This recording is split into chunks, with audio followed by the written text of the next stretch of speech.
Imagine this. You are not a spectator in a cozy theater, nor a reader enjoying a cup of tea.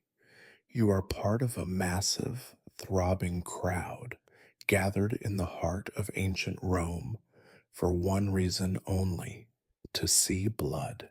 Your palms are sweaty, your stomach twists with tension, and all around you are thousands just like you, hungry for spectacle, for screams, for the thin line between life and death, all crushed together by someone else's will. In the Colosseum, the smells of wine, metal, and fear mix into a thick, sticky haze.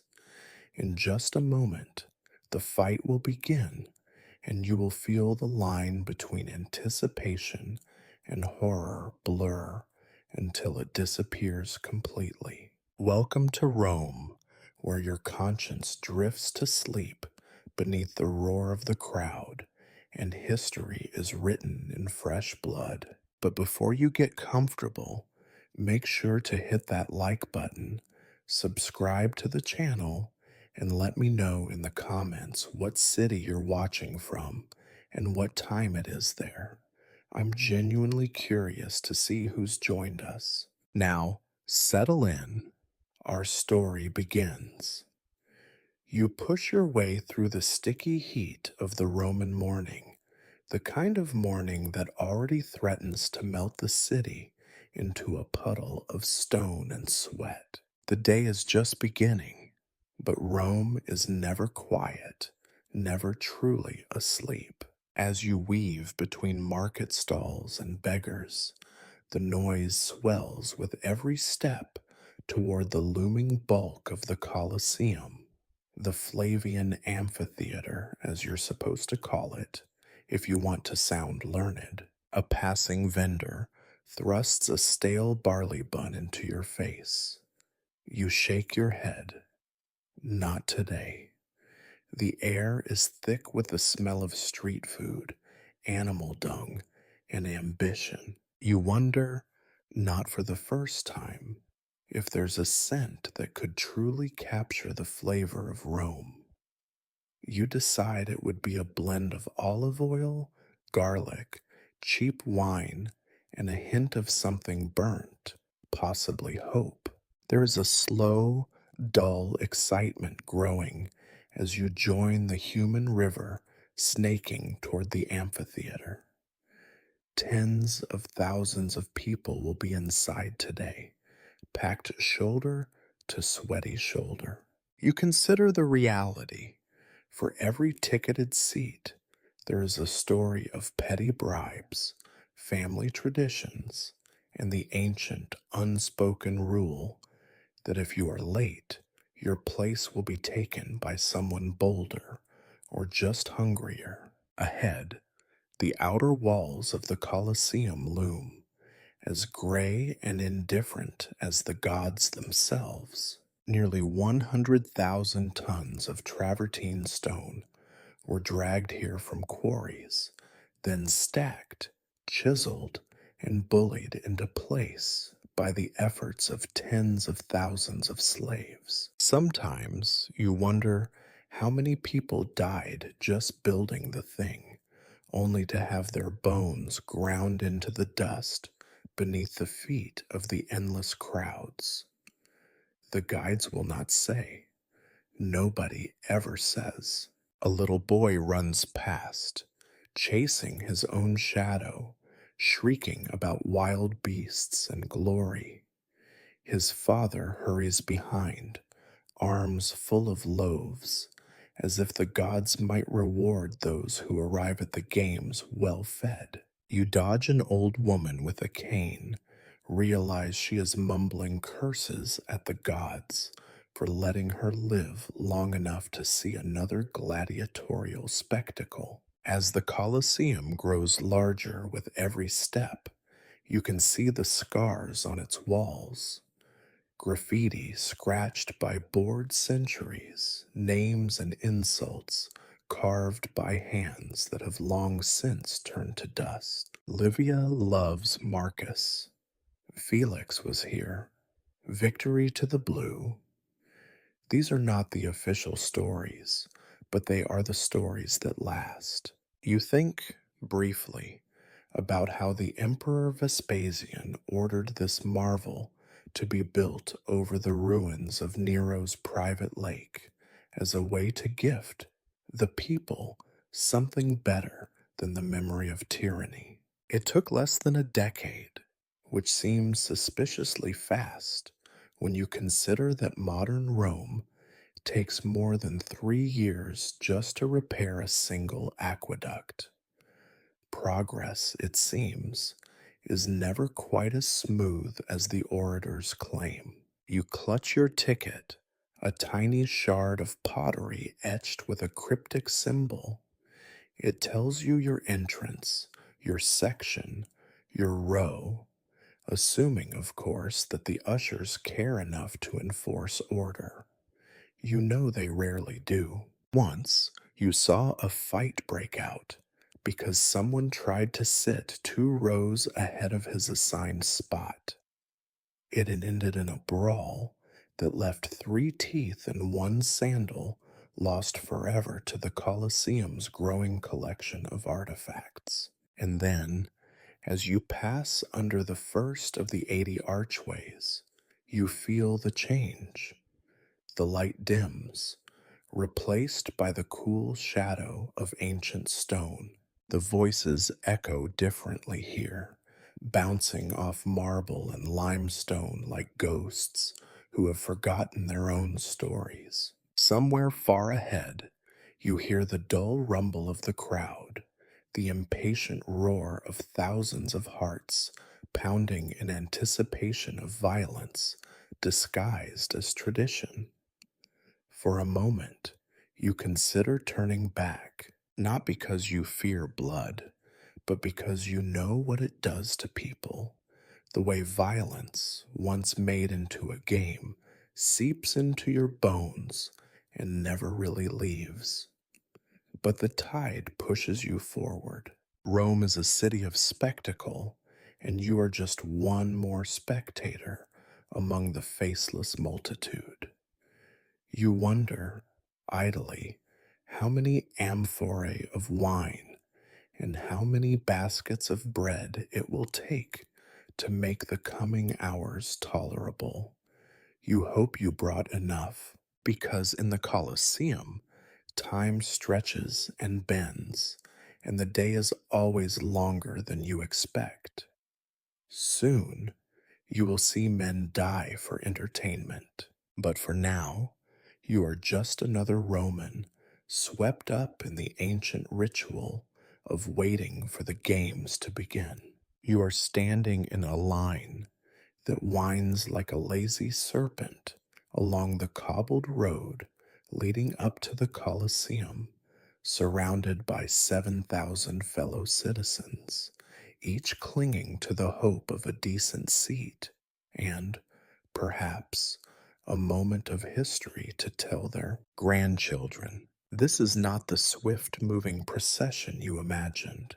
Instead, it is a grand display of Roman patience, or more accurately, Roman grumbling. To your left, a pair of soldiers in dull armor debate the quality of yesterday's wine, their hands gesturing in wide, lazy arcs.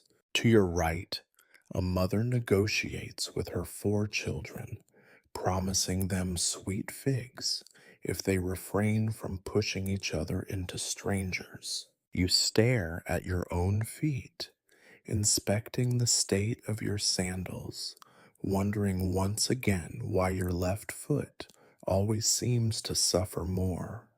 The strap rubs your skin raw, and already you can sense the threat of a blister. You curse yourself for not bribing the cobbler for a better pair, but these things, like most in Rome, are beyond your control.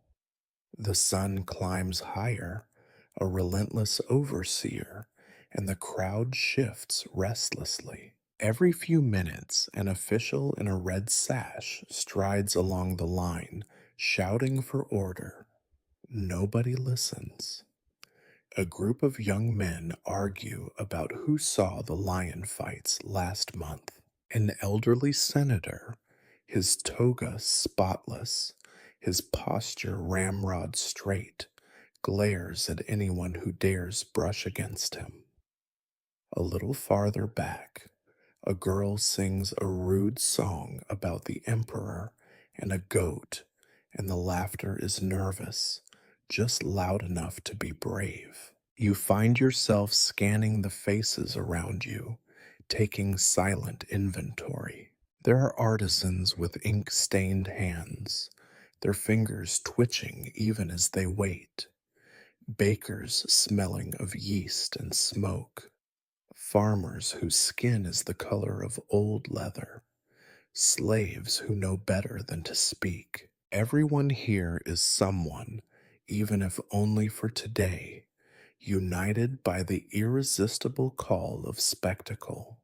You catch the eye of a man whose tunic is patched in 5 different places. He offers you a lopsided grin and points at a vendor passing by, arms laden with soft cheese, warm bread, and little cups of sour wine. For a moment, you consider reaching for your purse, but you remember last time when your coins vanished in the press of bodies and you were left with only crumbs and regret. You nod politely, your hunger and your mistrust in perfect balance. The line shuffles forward, 2 steps, then one.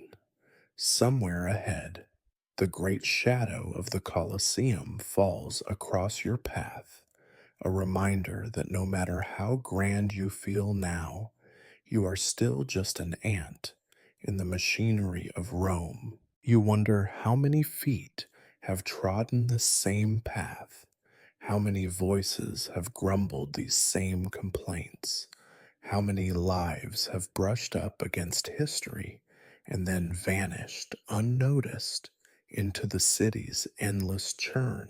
Behind you, a man begins to recount the story of his cousin, who once fought as a retiarius, armed with nothing but a net and a trident. His tale is full of exaggerations, how the cousin slew 3 men in a single bout, how he caught a lion in his net, how the emperor himself cheered. The listeners nod along, though you suspect none of them believe a word. Rome is built on stories, and the truth is only as important as the audience's willingness to be entertained. As you inch closer to the entrance, the clamor grows louder. You can see the stone arches now, impossibly tall and streaked with centuries of grime and glory. Every opening is guarded by a bored official and a handful of slaves, checking tickets and trying to look alert. The ticket in your hand suddenly feels flimsy, and you grip it tighter as though it might dissolve into dust before you reach the threshold. Someone jostles you from behind, and you turn, ready with a scowl, but it is just a young boy clutching his mother's hand. His eyes are wide with a mixture of fear and excitement. You remember being that small, looking up at the city as though it were a living god. Rome has a way of making you feel both immortal and utterly insignificant. Closer now, you can make out the faded graffiti scratched into the stone, declarations of love, boasts of victory, crude sketches of gladiators and animals. You trace a finger across a name, half erased by time. Gaius loves Antonia. You wonder if they are still alive, if they are somewhere in this very crowd, or if they vanished centuries ago, like so many others. The crowd presses forward, and for a moment you are lifted off your feet, carried by the tide of bodies. There is no choice now. You move as Rome moves, each step a small surrender to the will of the multitude. The world narrows to the space between your shoulders and the stranger's back ahead of you.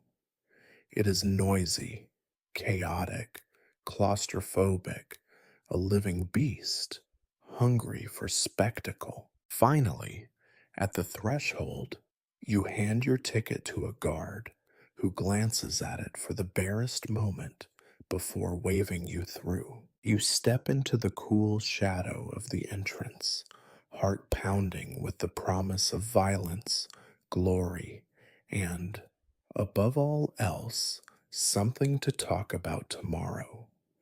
The waiting is over. The day has begun. You ascend the marble steps, slow and deliberate, as if each one carries you further from the world you knew outside. The staircase is wide enough for 4 men side by side, but today it feels impossibly narrow. You are jostled from both flanks by strangers eager for a glimpse of the coming carnage.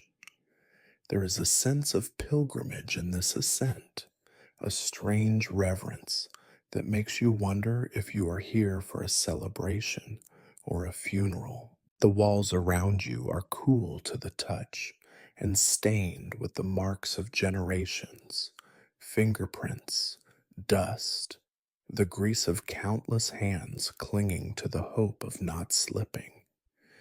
As you make your way up, you notice more graffiti, but here it is different. I was here, Tiberius, son of Lucius. Marius defeated the Thracian here in the 3rd year of Domitian. A crude sketch of a helmet, a scrawled date that might as well be the date of creation itself. The Colosseum records its own memories, indifferent to those who come and go. You pause on the landing, catching your breath and observing the flow of people. Some push forward, eyes already fixed on the archways that open into the blinding light of the arena. Others linger, as if reluctant to leave the dim corridor behind, or perhaps reluctant to admit what they have come to witness. You realize, as you watch them, that you are somewhere between these two states, both eager and hesitant, drawn by the promise of spectacle, but haunted by what you know will unfold. You step forward, emerging into the sunlight that floods the passage. For a moment, you are blinded, forced to squint as your eyes adjust. The world opens up before you, and you see it at last. The vast bowl of the Colosseum, the curved rows of stone seats that rise up like a wave frozen in mid-crash, the patchwork of faces that turn to greet the day. Every seat is taken, or soon will be, from the senators' marble benches near the arena all the way up to the wooden planks at the top, where the air is thin and the view little more than a suggestion. You find your place by counting rows from the arena, each seat narrower and less forgiving than the last. It is a small miracle that you are not in the very back. You settle onto the hard stone, stretching your legs as much as the press of bodies allows, and turn to survey your neighbors. To your right sits a woman in a faded green stola, her face sharp and alert. She nods curtly, then returns to whispering with her companion. To your left is a man whose nose is as red as a pomegranate, and whose breath suggests he began celebrating hours ago. He gives you a gap-toothed smile and raises his cup in a silent toast. You raise an eyebrow, not quite sure whether to laugh or edge away. As you look around, you notice the subtle hierarchies that govern the amphitheater. The best seats, closest to the arena, are reserved for the senators and the wealthy, those whose names carry weight and whose decisions shape the fate of others. Their togas are crisp and white, their posture relaxed in the knowledge that they are untouchable here. A few rows up, you see the merchants and officials, dressed less formally, but still a cut above the masses. Higher still, the artisans and tradesmen, their faces burned by the sun and marked by years of work. At the very top, so far from the action that they might as well be watching a different show, sit the poor, the slaves, the outcasts. They clutch their meager food and squint into the glare, content simply to be part of the crowd. You listen to the murmur of conversation, a constant buzz that fills the air. Some discuss the odds, placing bets on which gladiator will live or die. Others gossip about who was seen at whose villa, or which magistrate is suspected of embezzling funds. Everywhere, there is an undercurrent of anticipation, a shared knowledge that today's events will be retold and embellished in every tavern and courtyard for weeks to come. Below, on the sand of the arena, slaves scurry to prepare for the coming show. They rake the surface, smoothing over the traces of past violence, though the stains never truly disappear. Here and there, you see the dark patches where blood has soaked into the earth, a silent testament to what the Colosseum demands. Nearby, a pair of workers wrestle with a wooden trap door, ensuring it will spring open at the right moment. You wonder what lies beneath: animals, perhaps, or something more exotic. The crowd is still arriving, a steady stream of humanity pouring through the archways. Somewhere behind you, a group erupts into laughter as a vendor drops a basket of eggs, sending them rolling down the steps. A child chases after one, only to be scooped up by an impatient mother. The old man with the red nose begins to snore, his head lolling to the side, but no one seems to mind. There is an unspoken agreement among strangers. Today, you are all part of something larger, something both terrible and unforgettable. You settle in, shifting on the hard seat and trying to find a comfortable position. You consider the hours ahead, hours filled with blood, sweat, and the cries of men desperate to live. It is a peculiar feeling, this blend of dread and excitement, like waiting for a storm you know you cannot escape. For now, you are safe, merely an observer, but the Colosseum has a way of blurring the line between spectator and spectacle. A trumpet sounds somewhere below, sharp and commanding, slicing through the noise like a blade. The crowd quiets just for a moment, as if the amphitheater itself is drawing a breath. You feel the tension coil in your chest, the sense that something ancient and unstoppable is about to unfold. You glance once more at your neighbors, their faces turned toward the arena, their eyes wide with anticipation. The old man awakens with a start, grumbles something unintelligible, and takes another swig from his cup. The sun is high now, its heat relentless, and you realize with a sense of resignation that there is no turning back.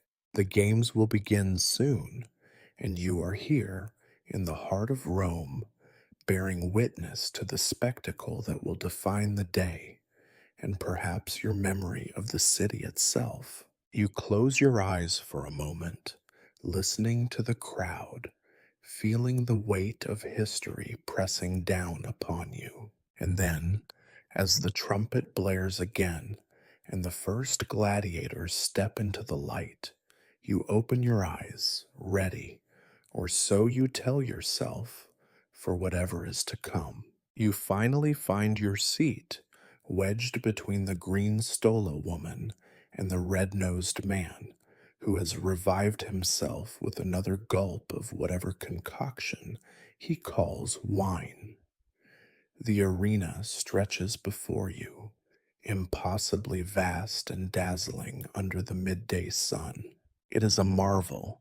50,000 seats, or so the guides claim, all rising in perfect concentric rings. Every time you sit in the Colosseum, you swear it has grown overnight, expanded to swallow yet more Romans, more gossip, more dreams. The crowd flows in around you, filling every last gap. There is a method to the madness, an order to this chaos, but only the most patient or most privileged truly understand it. The senators take their cushioned places in the lowest tier, chattering with bored disdain, while the equestrians find their spots just behind. Their children squirm beside them, eager and already plotting which gladiators to cheer. The rest of the city sorts itself above, like sediment settling in a giant marble cup. Wealthy merchants, then craftsmen, then laborers and freedmen, and finally, at the very top, a living cloud of Rome's poor and slaves, pressed shoulder to shoulder, closer to the birds than to the blood. You count the rows just for something to do. 20, 40, 80.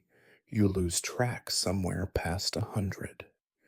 In the furthest reaches, a sea of heads bobs, faces blurred by distance and sunlight. You remember once sitting up there yourself as a child, straining to see the action below, nosebleed and all. There is a certain honesty in those seats. You know you will miss every detail, but at least the ticket is free. Your neighbor to the left, the sharp faced woman, begins to talk. Her words meant more for herself than for you. She is reciting the rules of seating as if repeating a spell. Senators in the front, men with property in the next rows, women and children farther back, slaves and the destitute above all. You nod as if this is new information, though you have heard it every year since you could walk. Rome is nothing if not obsessed with order, at least in theory. In practice, it is a city built on exceptions, and there are always those who sneak into better seats, bribing an usher or flashing a forged token.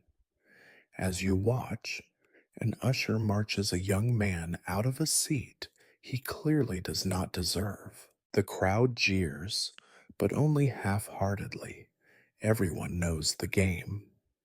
The youth grins, shrugs, and heads upward, hoping for another gap higher up. No one really holds it against him. There is an understanding that the Colosseum, for all its rules, is a place where the clever can sometimes win. You turn your attention back to the arena itself. Even empty, it radiates menace. The sand has been raked smooth, but stains lurk everywhere, old and new. Blood, you assume, though you once heard a senator claim it was only spilt wine. He said it with a smirk, and everyone laughed, but no one really believed him. The gates at each end of the arena are massive. Their iron bars meant to contain everything from lions to elephants to men with nothing left to lose. Above, you can see the complicated mechanisms that run beneath the arena: trapdoors, pulleys, winches, all hidden to the untrained eye, all part of the theater. It is said there are hundreds of men working below, each with a job so specific it might as well be sacred. Some open gates, others release animals. A lucky few shovel out whatever is left after the show. No one talks about the ones who do not return to the surface. Your gaze drifts upward, past the arches and columns, to the velarium, the great canvas awning, unfurled today in broad stripes of red and gold, straining against the wind. It is held up by a forest of masts and ropes, manned by sailors from the fleet. You think, not for the first time, that only Romans would trust their navy to keep the sun off their heads while men die below. The crowd's murmur rises and falls in waves. Vendors weave through the aisles, baskets balanced on their hips, shouting their wares: hot bread, sweet wine, olives, cheese.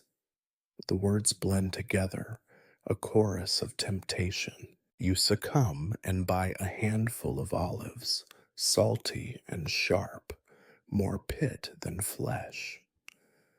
The red-nosed man eyes your prize, but, sensing your reluctance, does not ask to share. The woman to your right offers you a fig instead, and you accept, the ritual of trading food as old as Rome itself. Suddenly, a commotion erupts a few rows down. Two men, both dressed as minor officials, are locked in a heated debate over seating. You catch phrases like, "My father was tribune," and "You paid the wrong man." Before long, it escalates to shoving, and then, as quickly as it began, the usher returns and sorts it out with a practiced glare. The crowd laughs, and the tension drains away, leaving only anticipation in its wake.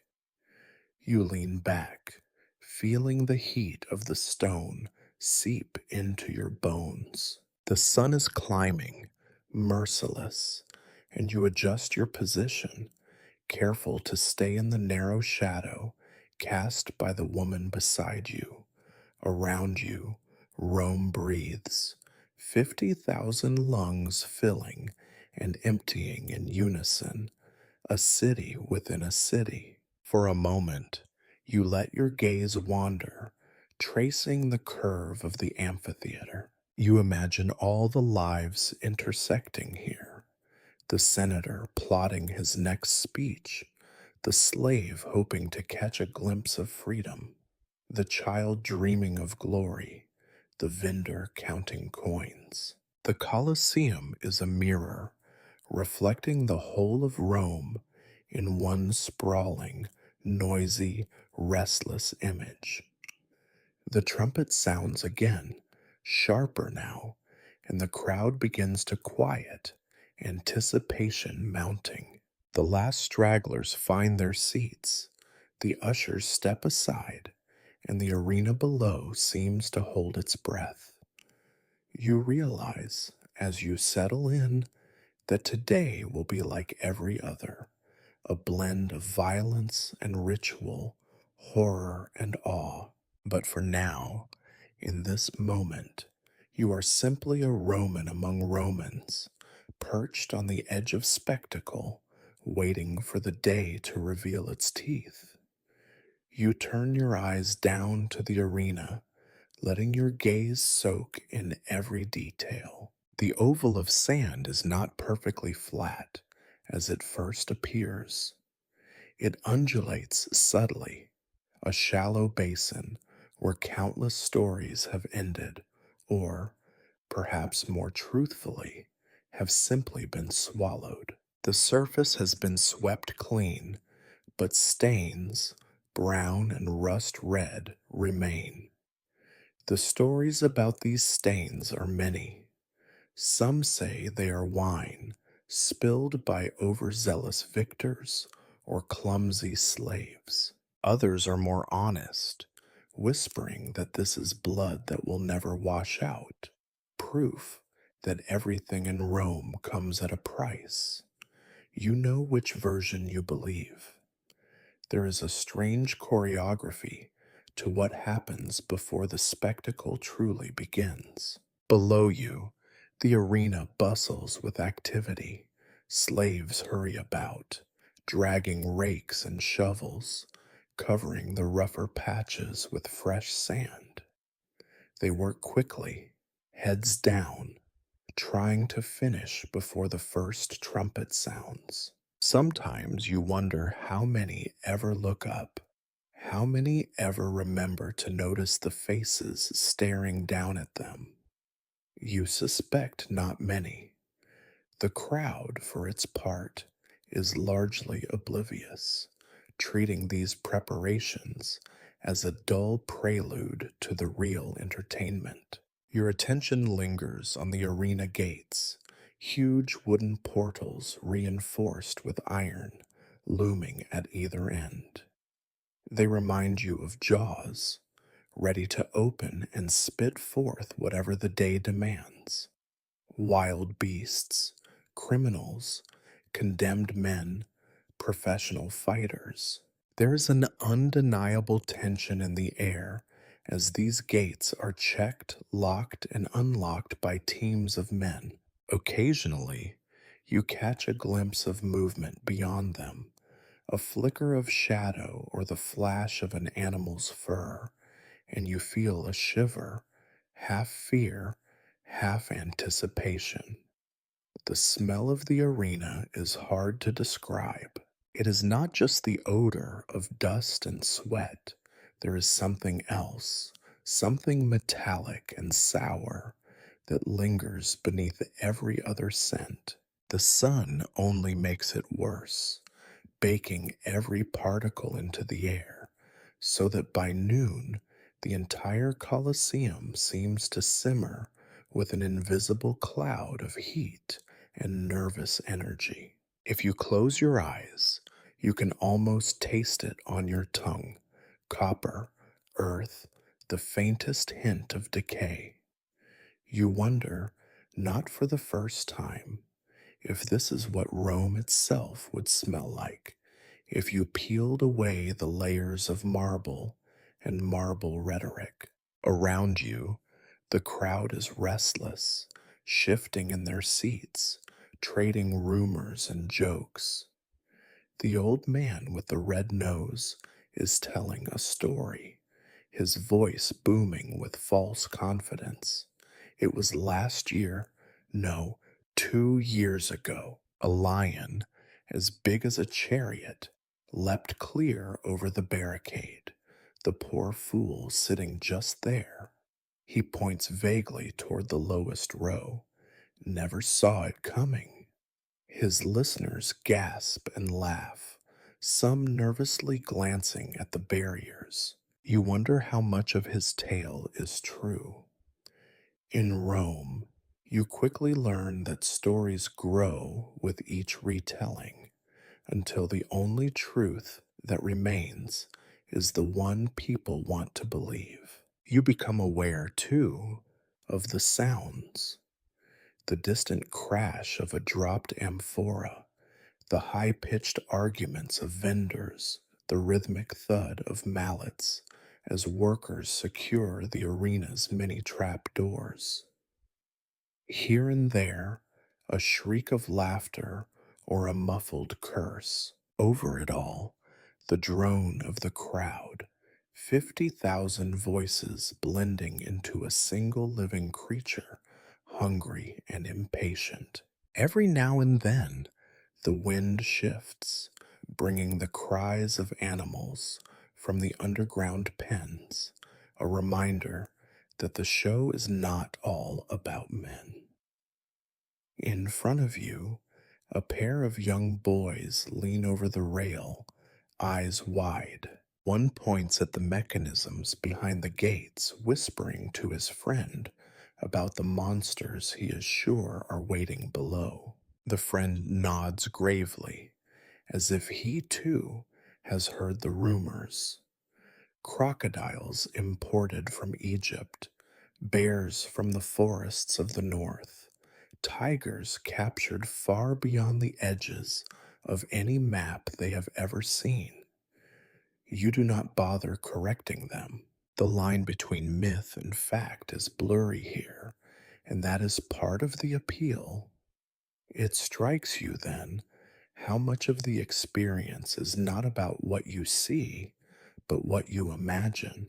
The Colosseum is built not just of stone and sweat, but of expectation, of the stories you bring with you and the ones you will carry away. Every stain, every shadow, every creak of a hidden door is a promise that something extraordinary might happen at any moment. Whether that something is glorious or horrific is less important than the simple fact that it will be remembered. A sudden shout draws your attention. Below, a group of slaves is struggling with one of the larger arena gates. It sticks, then lurches open with a crash, drawing a cheer from the nearest spectators. The sand is revealed to hide another stain, darker and larger than the rest. The old man beside you grins, baring his few remaining teeth. That was from last month, he says, as if you ought to be impressed. One of the Thracians fought like a wild dog, took 5 men to bring him down. You can still see where he fell. You look and you see not just the stain, but the faint groove in the sand where the man's body was dragged away, the shadow that lingers in spite of all efforts to erase it. For a moment, you imagine the arena silent, empty, except for that mark, a private monument in a city that prides itself on forgetting. But silence is not Rome's way. Around you, the noise builds, pressing in from every side. The crowd is eager, the air heavy with the weight of things about to happen. The sun beats down, and the shadows shorten, and you realize that this charged, uncomfortable moment before the violence, might be the most honest thing the Colosseum ever offers. You sit back, breathing in the heat, the sweat, the scent of blood, both real and imagined. You are here on the edge of something terrible and magnificent. And whether you admit it or not, you know you would not choose to be anywhere else. You let your mind drift as the minutes stretch, filled by the endless drone of the crowd and the restless shuffling of thousands of feet. The air is thick and hot, but it is not just the weather making you sweat. It is the promise of spectacle and the sheer density of Rome packed into stone tiers. Above and below, the chatter is punctuated by sharper sounds, a snort of laughter, the slap of a hand on a knee, the bray of a donkey in the street outside. The Colosseum is alive, and you are trapped in its ribs. The sellers come early and often, moving like schools of fish up and down the aisles. They are not shy, these merchants, Nor are they subtle. A man with a tray of bread shouts, "Warm loaves fresh from the oven." His competitor follows, hawking olive cakes. A woman with baskets slung from each shoulder sings the virtues of her figs and honey. You are not hungry, but you buy something anyway. A small hard cheese wrapped in a fig leaf, more out of habit than desire. The transaction is swift, the coins exchanged with a flick of fingers, the cheese dropped into your lap without so much as a glance. You marvel at the sheer efficiency. Rome prides itself on order, but nowhere is it more apparent than here, in this whirlwind of commerce and consumption. Even chaos is regimented, and everyone knows their place. The rich order wine and honey water from their seats, while the poor, perched above, pass coins down in a careful relay, trusting strangers not to pocket their change. It rarely happens. The crowd, for all its size, is a community bound by the unspoken agreement that today, at least, everyone must eat and drink if they are to endure the heat, the noise, and the blood. Your nostrils flare at the odd perfume of the place. It is bread and sweat, wine and wool, with a subtle undertone of fear. You are struck by how normal it all seems, how easily the extraordinary slips into the routine. In one row, a mother wipes her child's nose. In another, two men argue over the price of salted fish. You spot a senator's wife, elegant and bored, holding a cluster of grapes above her lips, ignoring the vendors, but watching everything with the bored vigilance of a predator. Below, in the corridors beneath the seats, more commerce flourishes out of sight. You know there are men down there, betting on the odds of death, exchanging secrets, making promises no one will keep. Some say fortunes are made and lost before the first sword is drawn. You have never ventured down into the bowels of the Colosseum, but you imagine it smells of oil, money, and old stone. Your neighbor, the woman in green, leans over and whispers that she once saw a vendor stabbed over a disputed seat. Not here, of course, she adds, but in the Circus Maximus. No one even paused the races. She pops an olive into her mouth and chews reflectively. That is Rome, I suppose. You nod, but your attention is elsewhere. A group of boys are scrambling over the benches, pursued by an usher. They scatter, laughing, and vanish into the crowd. The usher shrugs and returns to his post, defeated by the mathematics of thousands against one. Nearer the arena, the action intensifies. The closer you are to the sand, the more urgent the commerce, the louder the voices. Here, wagers are made with a slap on the wrist or a nod of the chin. You hear men reciting odds, their numbers grand and meaningless. 1 in 5 on the Thracian. 2 to 1, the Retiarius loses an eye.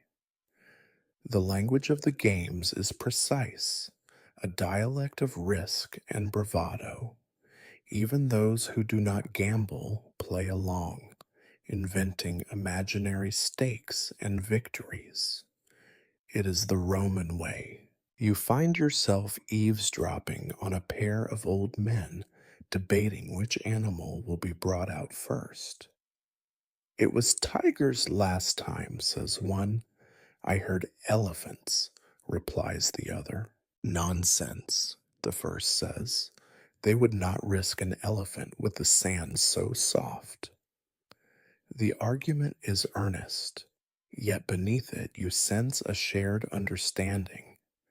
The point is not to be correct, but to be heard, to be part of the noise. A few rows behind, a cluster of foreigners draw stairs. Their dress is strange, their language stranger still, perhaps traders from the east, or envoys from a far off province. They look uncomfortable, trying to mimic the relaxation of the Romans, but their eyes are wide with amazement, or perhaps disgust. You remember your first time in the Colosseum, how the scale of it pressed down on you, how the crowd seemed to breathe with one chest. Now, it is just another day. The sun is a white coin in the sky, relentless and impartial. You shade your eyes and watch as a troupe of musicians appears in the arena, their instruments gleaming. They play a few notes, tuneless and bright, and the crowd hushes for a moment, then returns to its din. The music is a signal. Soon, the officials will take their places. The games will begin. The vendors retreat, and even the most persistent among them accept that for the next few hours, their business will wait. The air tightens, the crowd leans in, a city of faces all tilted toward the sand. You realize you are holding your breath, cheese forgotten in your lap. In a moment, the noise will become something else, a wave, a roar, a force of nature. But for now, for this brief interval, the Colosseum is a marketplace, a dining room, a family gathering, an argument, and a prayer. You savor it, this last moment before the ritual resumes, before violence is unleashed and the crowd is transformed from citizens to witnesses, from consumers to judges. You are ready, or at least as ready as any Roman can be. The hum of conversation is like the drone of a distant swarm, so constant, so pervasive, that you hardly notice it until, at last, it begins to fade. It is not that the crowd has grown quiet, but that the sound has changed, sharpened, taken on a new urgency. People are settling, voices falling from the chaotic swirl of gossip and bartering into something more focused, more hungry. The officials are arriving, and as always, everyone watches. They appear first as flashes of color amid the sea of drab tunics and worn out togas.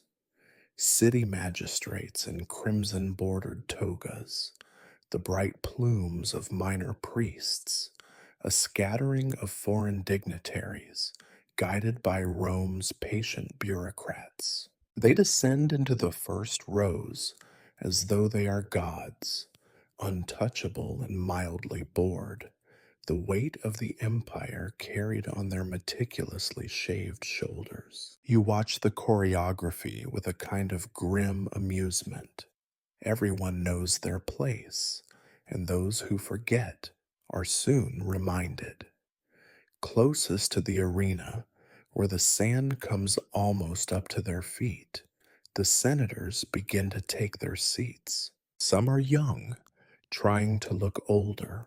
Some are so old, trying to look immortal. Their attendants scurry behind them, fussing over cushions, arranging parasols, offering perfumed water to dab at their brows. A few senators turn and offer lazy waves to the crowd, rare gestures that are met with a brief, nervous cheer. Power in Rome is never subtle, but it is never certain either, and those who have it are careful to display it only when they can be sure of applause. Directly behind the senators are the equestrians and the more important officials, those whose jobs matter, but whose names rarely echo in marble. Their robes are less fine, but their eyes are sharp, ever watching for the slip of a tongue, the flicker of a hand, the tiniest sign of disrespect that might become tomorrow's rumor. Rome is a city of ambition, and nowhere is ambition more naked than here, among the men who dream of trading sand for stone, the cheap seats for the velvet benches. You glance up, following the rows. The crowd becomes less distinct as you rise, the faces less familiar, the boundaries more porous. A merchant and a baker share a seat, arguing over the price of olive oil. An aging soldier stretches his legs, displaying the scars he insists are from Parthian arrows. You see, too, the women, some with children bouncing on their knees, others with faces shrouded against the sun, all of them trying to maintain some dignity in a space built to remind them of their place. Higher still, almost lost in the haze, are the slaves and the destitute, pressed together in a churning mass, their voices rising in a counterpoint to the official's calm. And then, as if on cue, the imperial box becomes the center of all attention. Today, the emperor is not expected.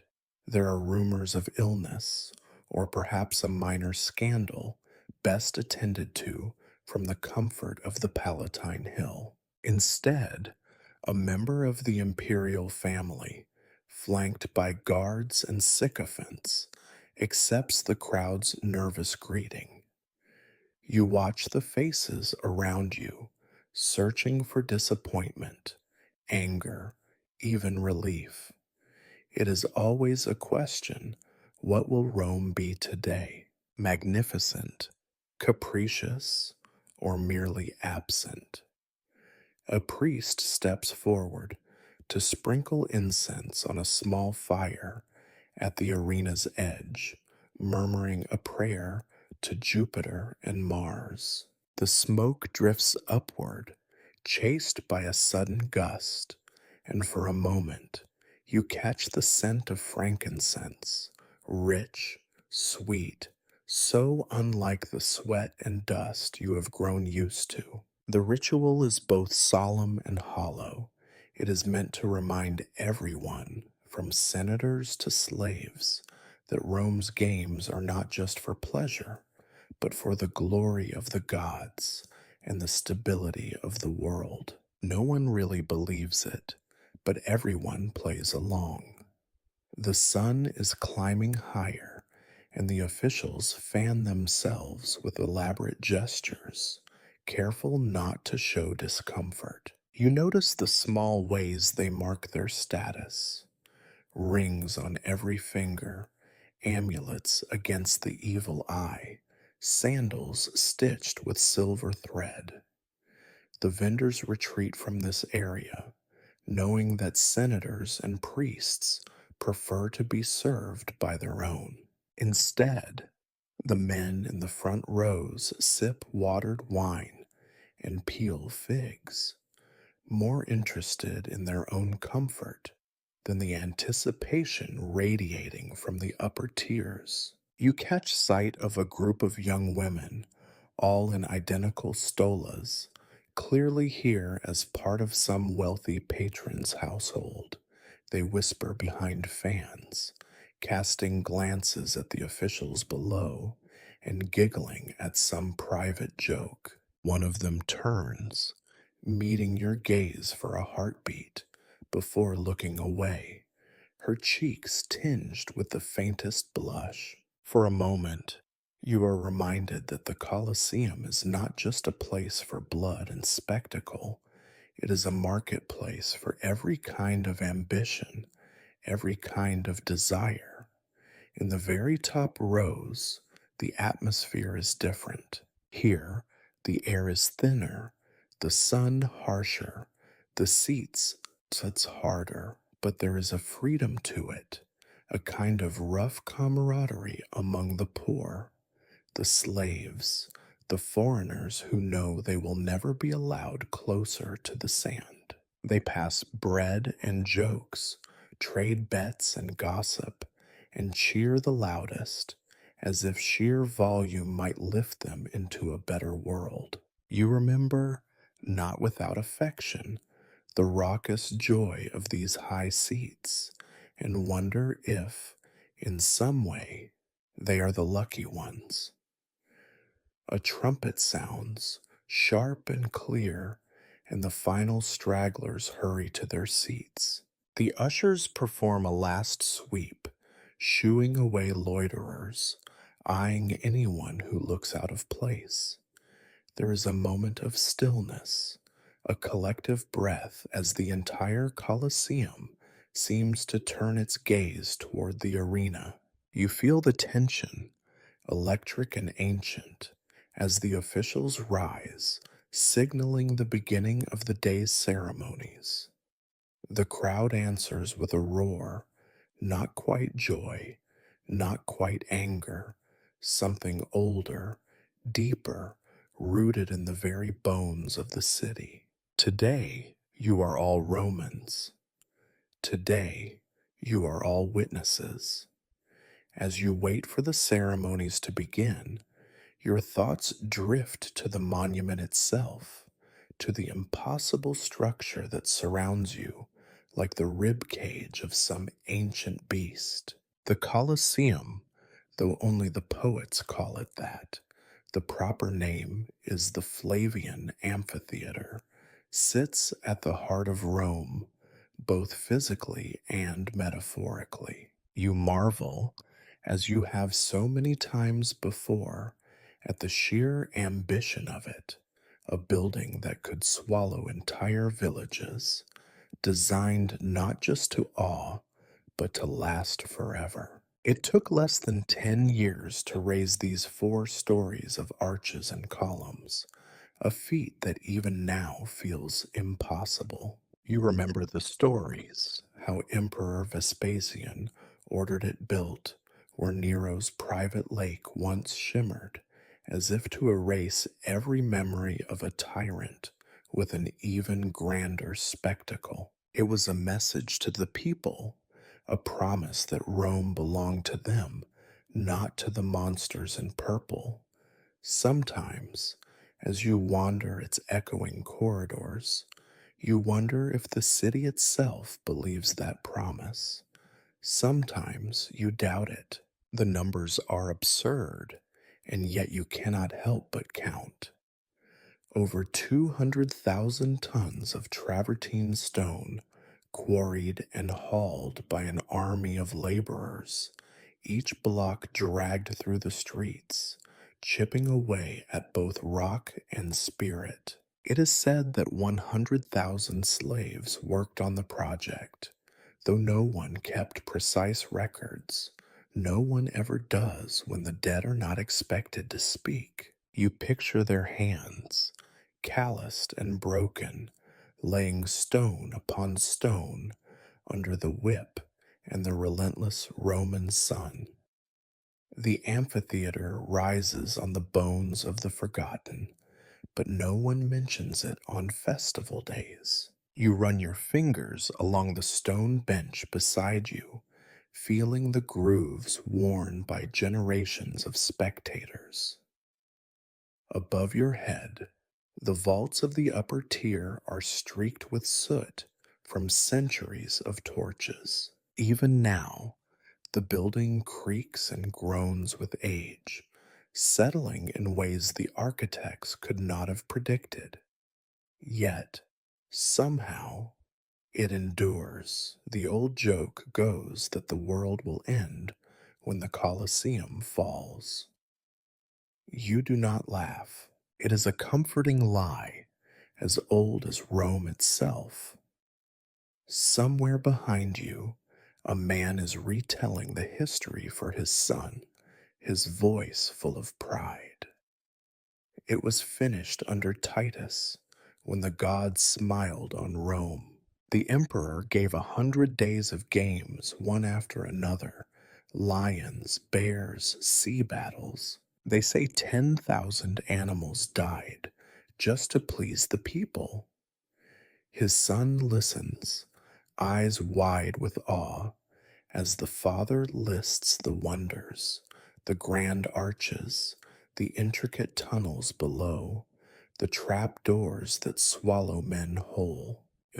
Imagine, the man says, an entire lake drained, a palace leveled, just to give us this.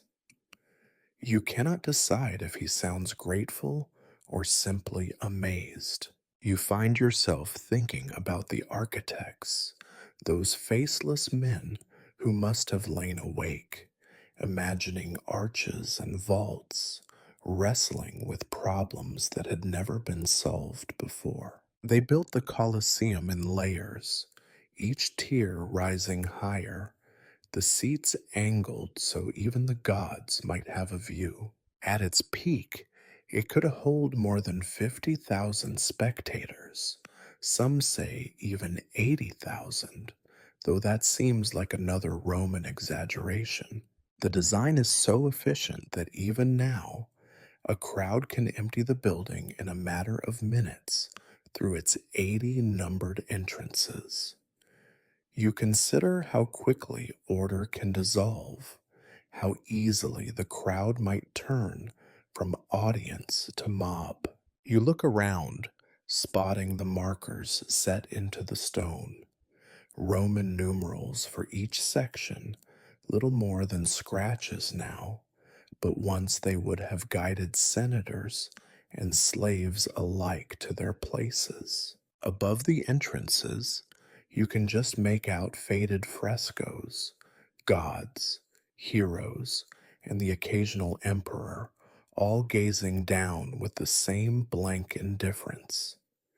The amphitheater is a living memory, but one that remembers only its own glory. The crowd murmurs with a different kind of energy now, one that comes not from anticipation of blood, but from awe at the place itself. You hear a mother explaining to her daughter how the velarium, the great awning overhead, unfurls to shade the seats, how hundreds of sailors from the imperial fleet are stationed here, not to fight, but to manage ropes and sails. You hear a merchant boasting that he once saw the arena flooded for a mock sea battle, the sand replaced with water, ships clashing under the astonished eyes of the crowd. You do not know if it is true. In Rome, everything is possible if enough people believe it. You cannot help but notice how the amphitheater organizes the crowd. Every citizen in their proper tier, every foreigner, freedman, slave, and woman in a place carefully marked by status and expectation. It is a microcosm of Rome itself, rigid order above chaos, stone and law holding back the tides of hunger and ambition. For all its grandeur, the Colosseum is also a reminder that in Rome you are always being watched, always being measured, always performing for someone. A trumpet sounds, and for a heartbeat, you can almost hear the city's pulse. You imagine the thousands who have stood where you sit. Centuries of Romans come to lose themselves in the spectacle, to cheer, to mourn, to forget their troubles for a day. The amphitheater has seen emperors crowned and assassinated, crowds riot and reconcile, fortunes made and lost on the outcome of a single bout. You wonder if the stones remember any of it, or if they are content simply to outlast everything that happens within their walls. You settle back, letting the weight of history press down on you, a reminder that you are both spectator and participant in a story that began before you were born and will go on long after you are gone. The ceremonies are about to begin, and for a moment, even you are swept up in the spell of the Colosseum, the sense that, here at the center of the world, anything might happen. You can sense it before you see it. The gathering of men behind the shadowed archways, the nervous shuffling, the rhythmic clatter of metal against stone. The crowd senses it too, growing restless, their voices climbing in pitch, eyes straining toward the arena gates as if sheer will might force them open. The day's entertainment, the purpose of all this waiting, is almost at hand. And then, through the half open doors, you catch your first glimpse. The gladiators, 12 in all, assembling in two ragged lines at the edge of the sand. There is a peculiar solemnity to the moment, as if this is not the prelude to a massacre, but the start of a sacred ritual. In a way, perhaps it is. Each man's armor gleams in the harsh sunlight, meticulously polished for the occasion. You can see the variety at a glance. Some wear heavy helmets that hide their faces, others have only a leather strap across the brow. Their weapons are just as diverse: swords, nets, tridents, curved daggers, wooden shields scarred by previous encounters. You know the types, because everyone in Rome knows them: the Murmillo, the Retiarius, the Secutor, the Thracian, the Hoplomachus, each with his own signature armor and fighting style, each a piece in this elaborate human chess match. The crowd's favorites are easily spotted. Their names ripple through the upper tiers, carried by boys selling wax tablets and women with painted lips. Look, that one's Scorpus. The big one is Gaius. He fought the bear last season. Even you have opinions, though you try not to admit it out loud. You study the faces beneath the helmets, or what little of them you can see. Some are young, their expressions tense and unreadable. Others are older, their eyes distant, as if searching for an exit that no longer exists. All of them share a certain stillness, the kind that comes from rehearsing the possibility of death until it is as familiar as breathing. There is no boasting here, no swagger. The crowd provides enough bravado for everyone. You cannot help but wonder about their lives outside this sand. Most are slaves, of course, captives from distant wars, criminals sentenced to die, or unfortunates sold to the ludus for the promise of 3 meals a day and a shot at glory. Some are free volunteers, lured by debt or desperation, or the promise of a hero's funeral. Their backgrounds are as varied as their armor. You have heard the rumors: a noble's son caught gambling, a disgraced centurion seeking redemption, a runaway trying to vanish in the roar of the crowd. Rome loves its stories, and the Colosseum is a bottomless well. The ritual is as old as the building itself. The editor of the games, today a minor magistrate eager for applause, stands at the edge of the arena, flanked by guards and a pair of bored officials. He raises his arm, and the gladiators salute as one, voices booming: Ave, Imperator, Morituri te salutant. You notice the hollow echo, as if the words are more for the arena than the man. The crowd roars approval, but you sense the nervousness beneath the cheers, a communal shiver, half pity, half envy.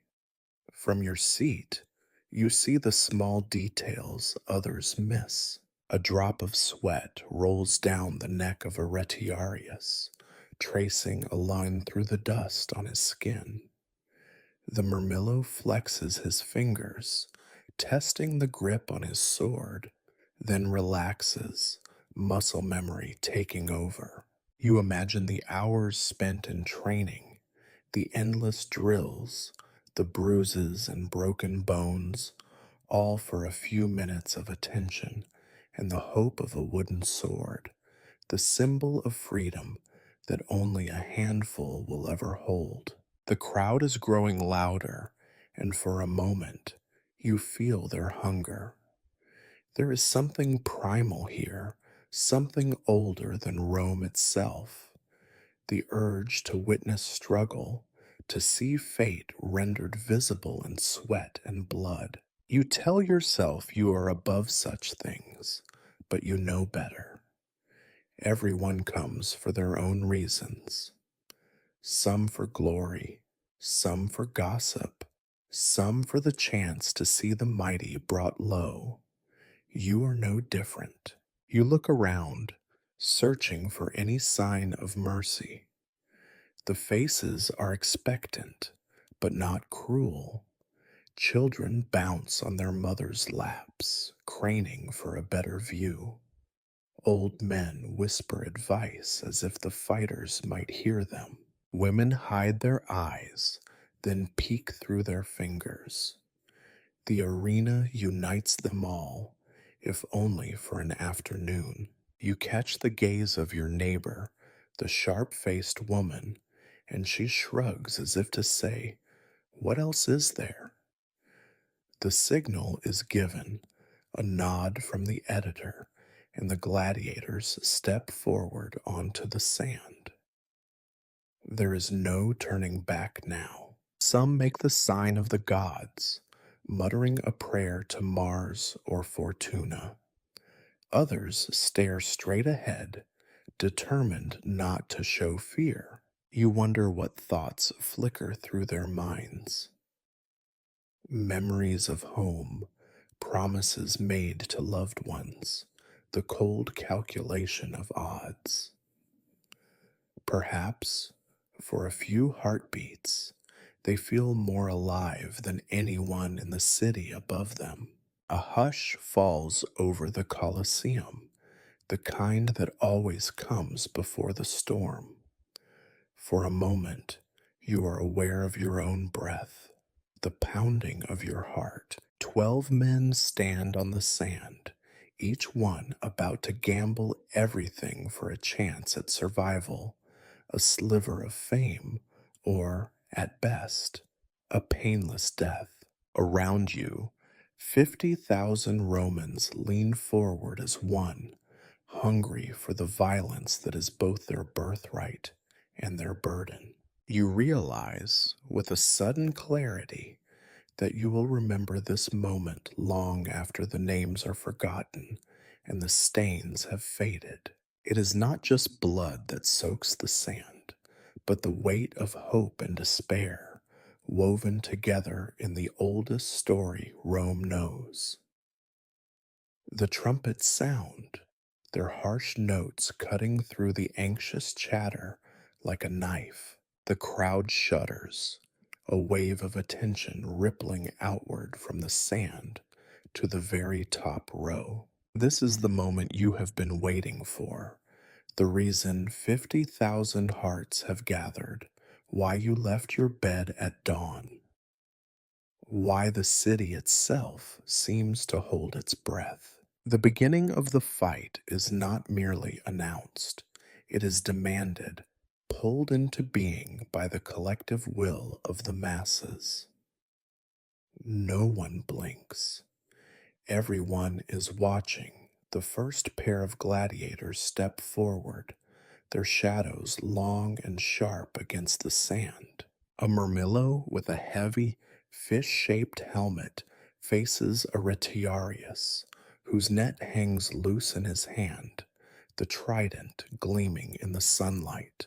This, is an old rivalry, a classic matchup designed to please the purists in the front rows and the gamblers in the back. The murmillo shifts his weight, testing the sand beneath his feet, while the retiarius circles slowly, the net trailing, ready to dart forward with a flick of his wrist.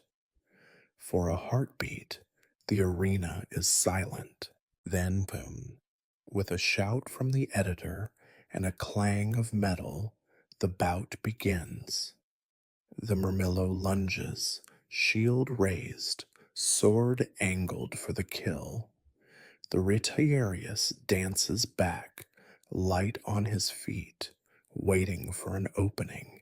Sand sprays, and you can almost taste it on your tongue, a dry, bitter flavor that settles in the back of your throat. Around you, the crowd surges, every head craning for a better view, every voice rising in encouragement or mockery. You marvel at the spectacle, at the choreography of violence that is both art and survival.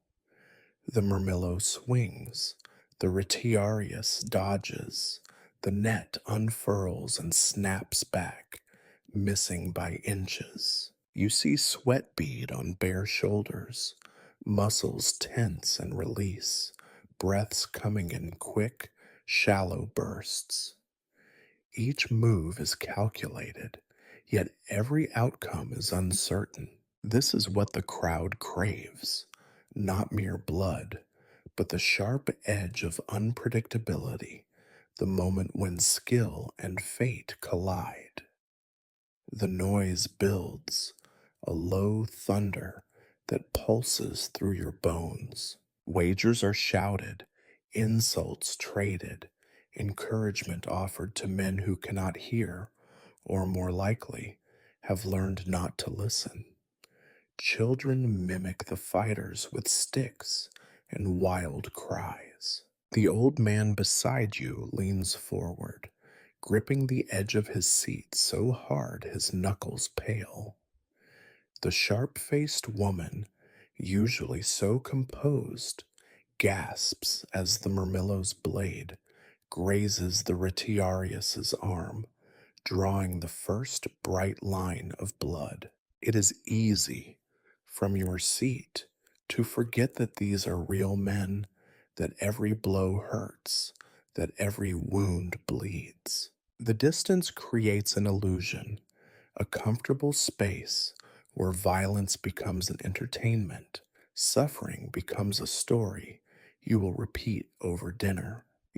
Logically, that each match is a gamble with mortality, but it is not until the murmillo falls, stunned by a well placed strike to his helmet, that you are reminded of the stakes. The retiarius stands over him, trident raised, eyes locked on the editor's box. The decision must be made: life or death, mercy or execution. The crowd senses the power of the moment, erupting in shouts, each person convinced their voice matters most. Some raise their thumbs, others turn them down, a thousand opinions blending into a storm of noise. The editor glances at the imperial box, waiting for a sign. Today, mercy prevails. The crowd's bloodlust is not yet sated, but neither is it at its peak. The murmillo is spared, the retiarius salutes, and both are led from the arena, one limping, the other panting with relief. You feel your own heart slow, the tension dissipating, replaced by an odd emptiness. This cycle will repeat, one fight after another, each more savage than the last, until the sun begins to dip and the crowd is satisfied. Already, the next pair is entering, a secutor with a rounded helmet and a Thracian wielding a curved blade. The noise swells again, and you sense a pattern emerging as old as the city itself. Rome, it seems, cannot survive without these rituals, without this carefully managed chaos. You let yourself be swept up in the rhythm. The matches blur together, wooden shields splintering, bronze helmets ringing, blood splattering the sand in artless arcs. Some fights end quickly, a single blow deciding everything. Others drag on, a dance of exhaustion and desperation, each man refusing to fall. Occasionally, an animal is brought in, a bear, a leopard, once even an ostrich, that panicked and nearly escaped into the crowd, provoking more laughter than fear. Each spectacle is designed to feed a different appetite: the thrill seekers, the gamblers, the sentimentalists who cheer for the underdog and sigh when he is cut down.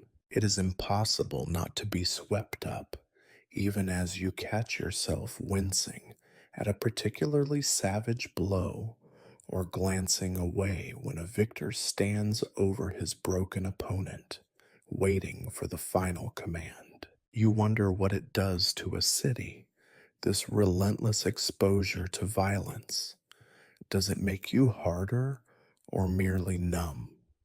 You notice that the children have stopped laughing, their games forgotten as they watch with wide, silent eyes. The sharp faced woman beside you crosses herself, murmuring a prayer that is lost in the roar of the crowd. The sun climbs higher, the heat baking the arena, making the air shimmer above the sand. Vendors return, shouting for attention, their baskets lighter now, their faces weary. You buy another cup of sour wine, drinking it down without tasting it, needing something, anything, to wash away the dryness in your throat. The old man sighs and tells a story about a time when the games were better, when the gladiators were true heroes, not slaves or foreigners or desperate men with nothing left to lose. You listen, but your attention is on the arena. There is a kind of poetry here, dark and relentless. Each match is both ending and beginning, a reminder that everything in Rome is built on someone else's defeat. You realize, not for the first time, that the true spectacle is not the violence, but the way it binds the city together, the way it reminds everyone, from the senator in his ivory seat to the slave in the upper rows, that life in Rome is a constant. Battle and survival is always uncertain. As the next bout begins and the crowd roars once more, you feel the tension coil in your chest, as sharp and electric as it was at the start. The day is far from over. The real blood you sense has yet to be spilled. You notice the stains again, those stubborn dark patches on the sand, soaking into the wood beneath, whispering stories you would rather not hear. As the day wears on, the arena floor becomes a tapestry of suffering, each new layer blending with the old. You find yourself idly calculating how much blood the Colosseum must have absorbed in a century, not just buckets or barrels, but rivers, enough to stain every stone and plank. It is a thought so morbid that you almost laugh, the way Romans often do when faced with the grotesque realities they themselves have made. But the laughter dies quickly. The next pair is announced, their names lost in the rising noise. A Murmillo with a battered shield faces a Hoplomachus, spear glinting as he circles. Their footsteps raise little puffs of dust, soon lost in the heat. You wonder how many men have died right where they stand. Hundreds, thousands. Over time, the numbers pile up, outpacing even the wildest boasts of drunken senators. Some claim that by the end of the amphitheater's first century, tens of thousands, perhaps even more, had met their end here, offered up to gods, emperors, and the insatiable crowd. The fight is fierce and short. The Murmillo slips, the spear drives home, and the decision is left to the editor. The crowd's mood is fickle. Sometimes the people demand mercy, as if to prove their own power. Sometimes they howl for death, just to see if their will is absolute. Today, the Hoplomachus is merciful, or perhaps just bored. He lowers his weapon, and the fallen man is dragged away, more dead than alive. The children cheer. The old man next to you mutters about softness, but you sense he is relieved, if only for a moment. You reflect, not for the first time, on the strange arithmetic of Roman entertainment. How much pain is enough? How many deaths until the crowd is sated? There is no answer, only the steady grind of combat, applause, and more combat. You remember hearing that on the grandest occasions, an emperor's triumph, the dedication of a monument, the games could last for weeks. Day after day, bodies were cleared from the arena, sand replaced, traps reset, while Rome congratulated itself on being the center of the world. Your neighbor, the sharp faced woman, leans over.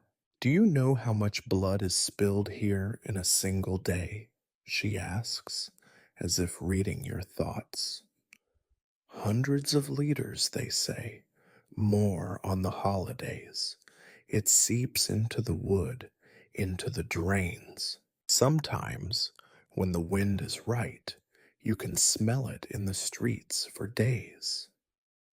You nod, unsure if she means to shock you or simply to share the burden of knowledge. You have heard stories about what lies beneath the sand, a network of tunnels, rooms, and cages where the wounded are hidden from view, where the dead are stored until nightfall. Some say the very foundations are soaked in blood. In a way, you suppose, the Colosseum is both a stage and a grave, a place where memory and forgetting are forced to coexist.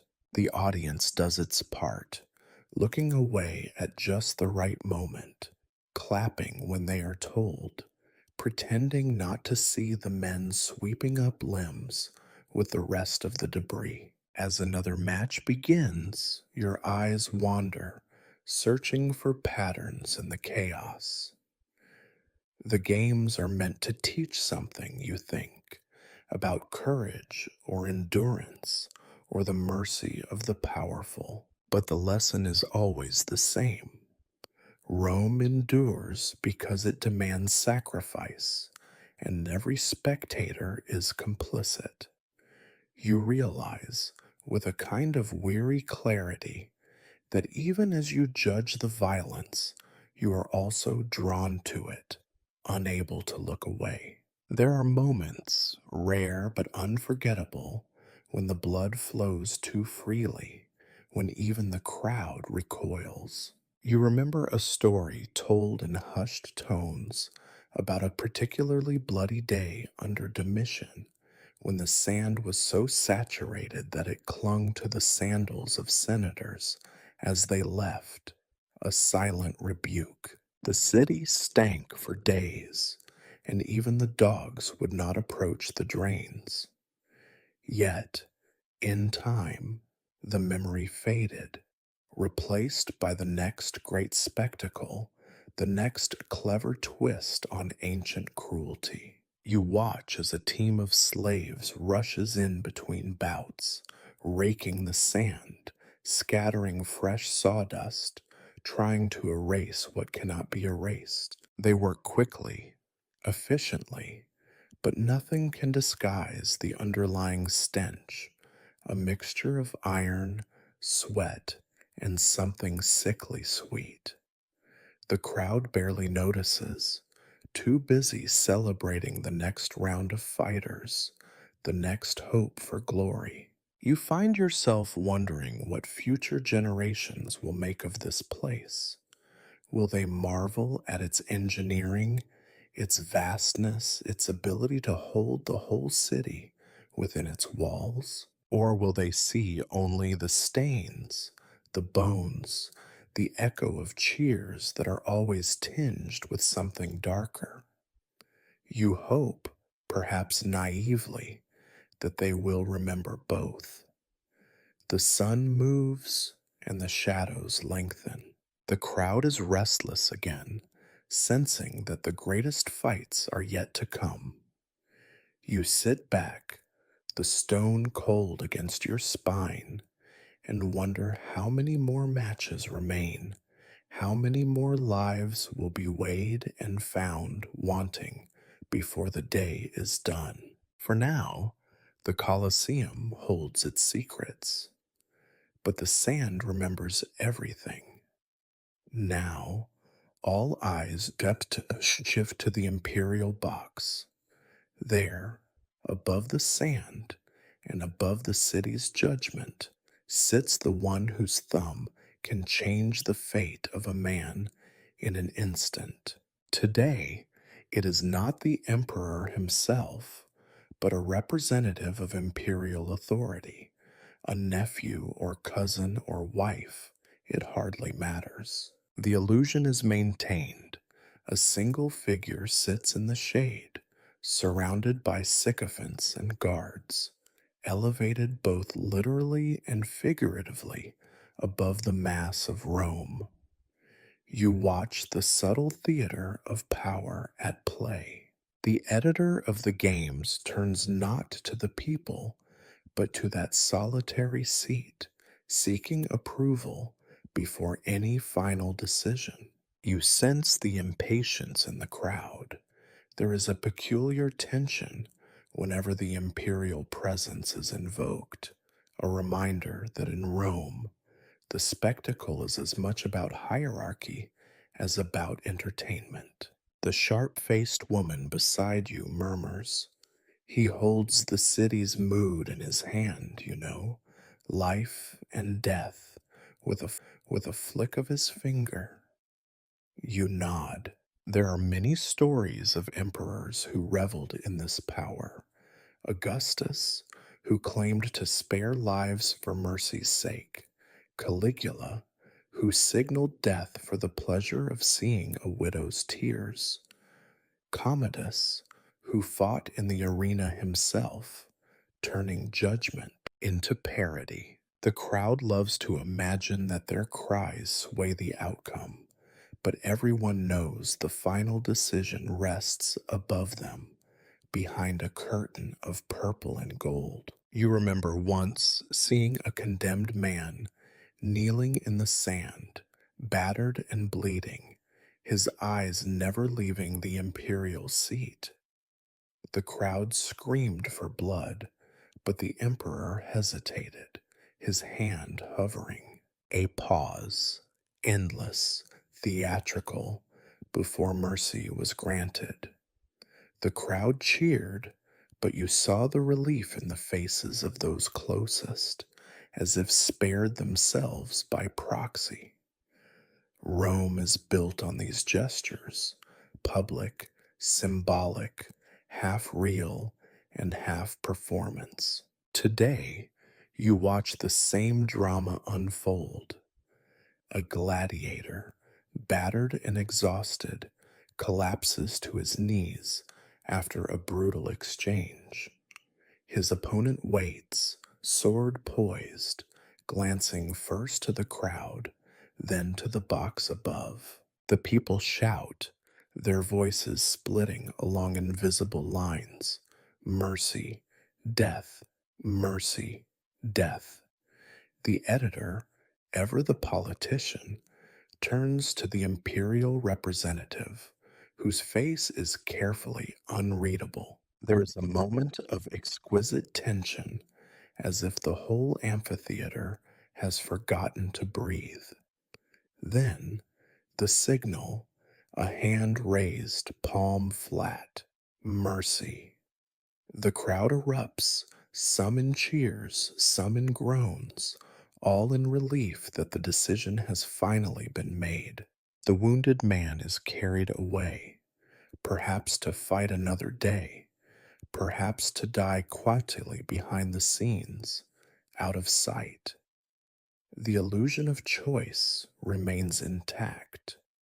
You cannot help but reflect on the nature of this power, how easily a life becomes a token, something to be wagered, displayed, then discarded. The emperor, or his proxy, becomes both god and gambler, playing with stakes that cost him nothing. You recall tales of emperors who reverse their decisions at the last second, delighting in the chaos, feeding off the crowd's need for meaning in a world that rarely provides it. But it is not only emperors who play this game. The crowd participates, each spectator a tiny part of the machinery that demands suffering, then dispenses judgment. You wonder what it would feel like to be on the sand, watching the faces above, searching for a sign, a gesture, anything that might tip the balance between oblivion and another day of pain. Beside you, the old man with the red nose offers a brittle laugh. One finger decides more than any army, he says. That is Rome, a city where one man's mood can change history. He gestures at the imperial box, his words bitter and admiring in equal measure. You think of all the times the crowd's will was ignored, all the stories of favorites sacrificed for politics, debts paid in blood on a whim. The sharp faced woman, thoughtful, adds, "It makes you wonder how many lives over the centuries balanced on the whim of someone too far away to see the sweat, the terror, the hope." Her question is rhetorical, but you feel its weight. You watch as the officials clear the arena, readying it for the next round. The sand is raked again, fresh sawdust sprinkled to soak up what remains. Slaves hurry back and forth, efficient and invisible. The crowd shifts, murmurs, prepares for the next spectacle, as if the last life or death was only an appetizer. Above it all, the imperial box remains aloof, its occupant unmoved, the rituals of power as old as the city itself. You realize that the Colosseum is a machine designed to manufacture these moments. Drama, suspense, the fleeting illusion that fate itself can be summoned with a gesture. In truth, nothing here is truly decided by the crowd or even by the editor. The games reflect Rome's deepest truth, that power is always visible, always just out of reach, always ready to remind you how little control you have. The crowd roars again as the next fighters step into the arena, but your mind lingers on the imperial box, on the mystery of a single finger, up or down, left or right, shaping the stories that will echo through the city for days, weeks, centuries. The sun beats down and the games go on, indifferent to mercy or cruelty, sustained by the breathless anticipation of thousands who came to witness the spectacle and left having witnessed, above all, the absolute unpredictability of power. A sudden lull falls over the crowd. Not silence, for the Colosseum never truly falls quiet, but a subtle shift, as if 50,000 people have all remembered something at the same time.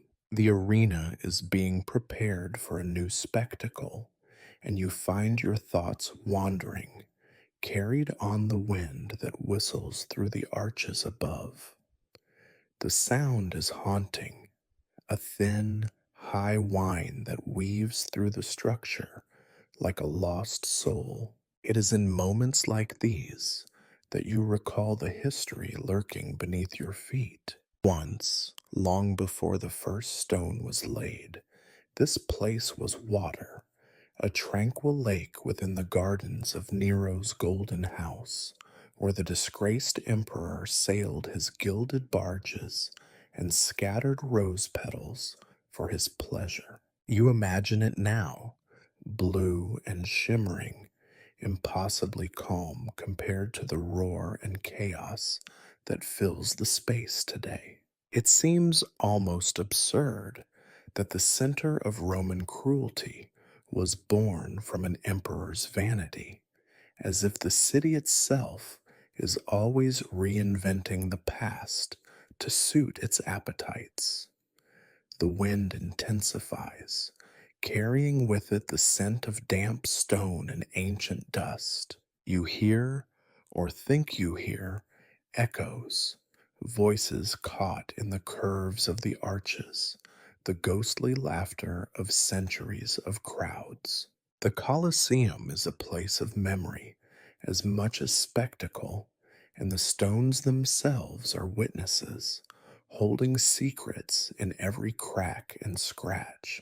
You remember the stories told by old men in smoky taverns, how Vespasian ordered the lake drained and the foundations laid, how thousands of laborers worked day and night under the threat of whips. It was the end of Nero's Rome, they say, the start of the people's Rome.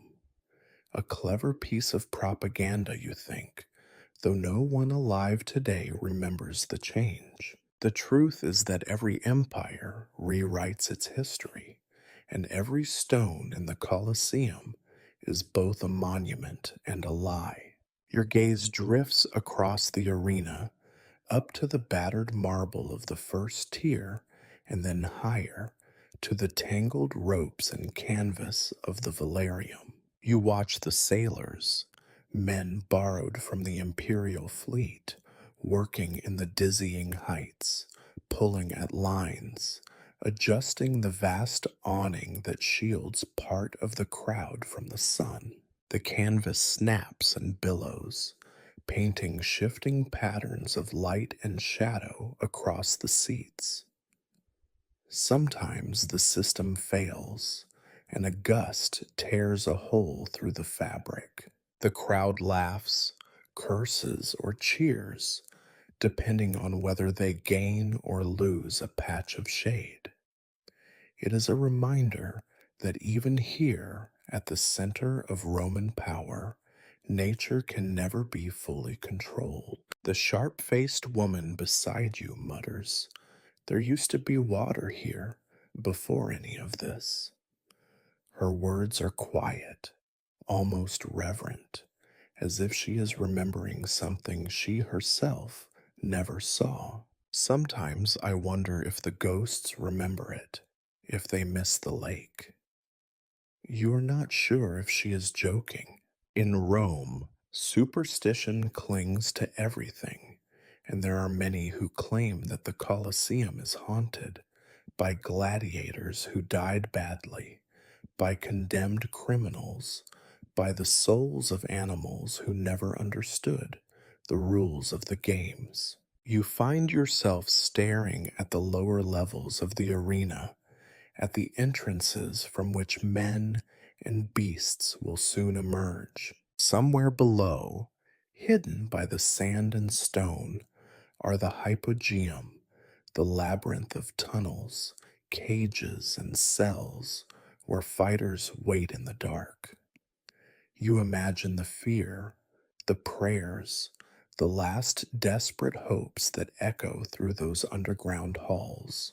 If you listen closely, you think you can almost hear the rattle of chains, the growl of a lion impatient for its part in the show. The crowd grows restless again as the wind dies down. Children climb onto their parents' knees, straining for a glimpse of whatever comes next. Vendors reappear, hawking watered wine, cold fruit, and honeyed cakes. The old man beside you grumbles about the prices, but he buys a handful of walnuts anyway, cracking the shells with a practiced hand and passing a few to you without looking. For a moment, the mood is almost festive. You catch laughter nearby, a group of young men telling jokes about politicians, a pair of girls trading stories of past games.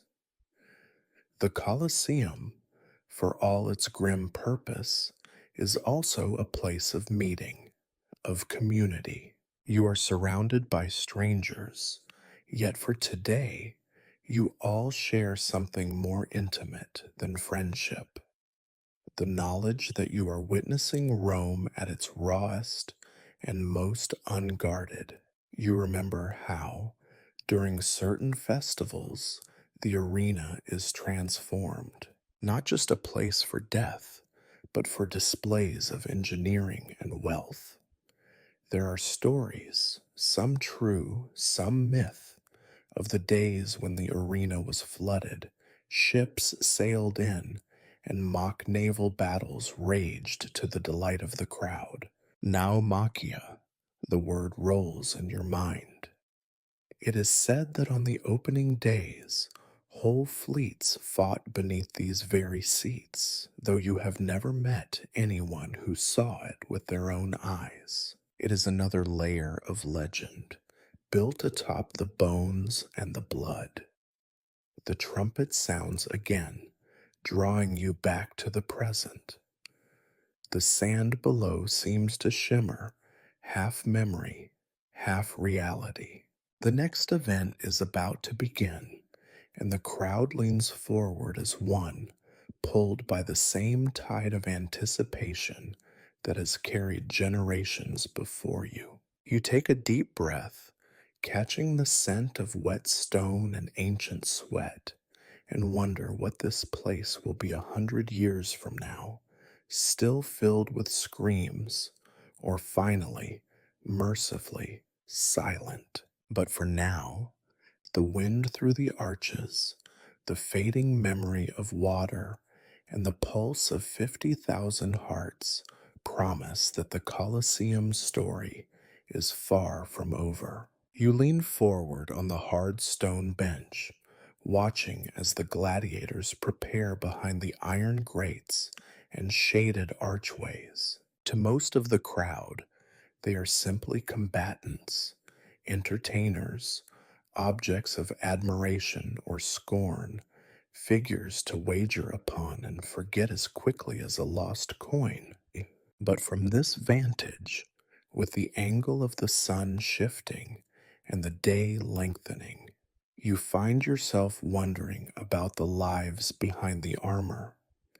The arena is filled with men, but above the sand, their stories become myth or vanish altogether. There are veterans, unmistakable even at a distance.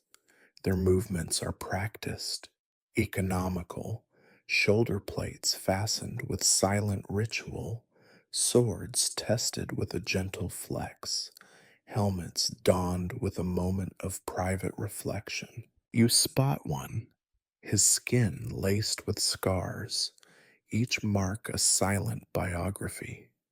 He pauses, breathing deeply, perhaps recalling the faces of those he has killed or the names of those who did not return to the barracks.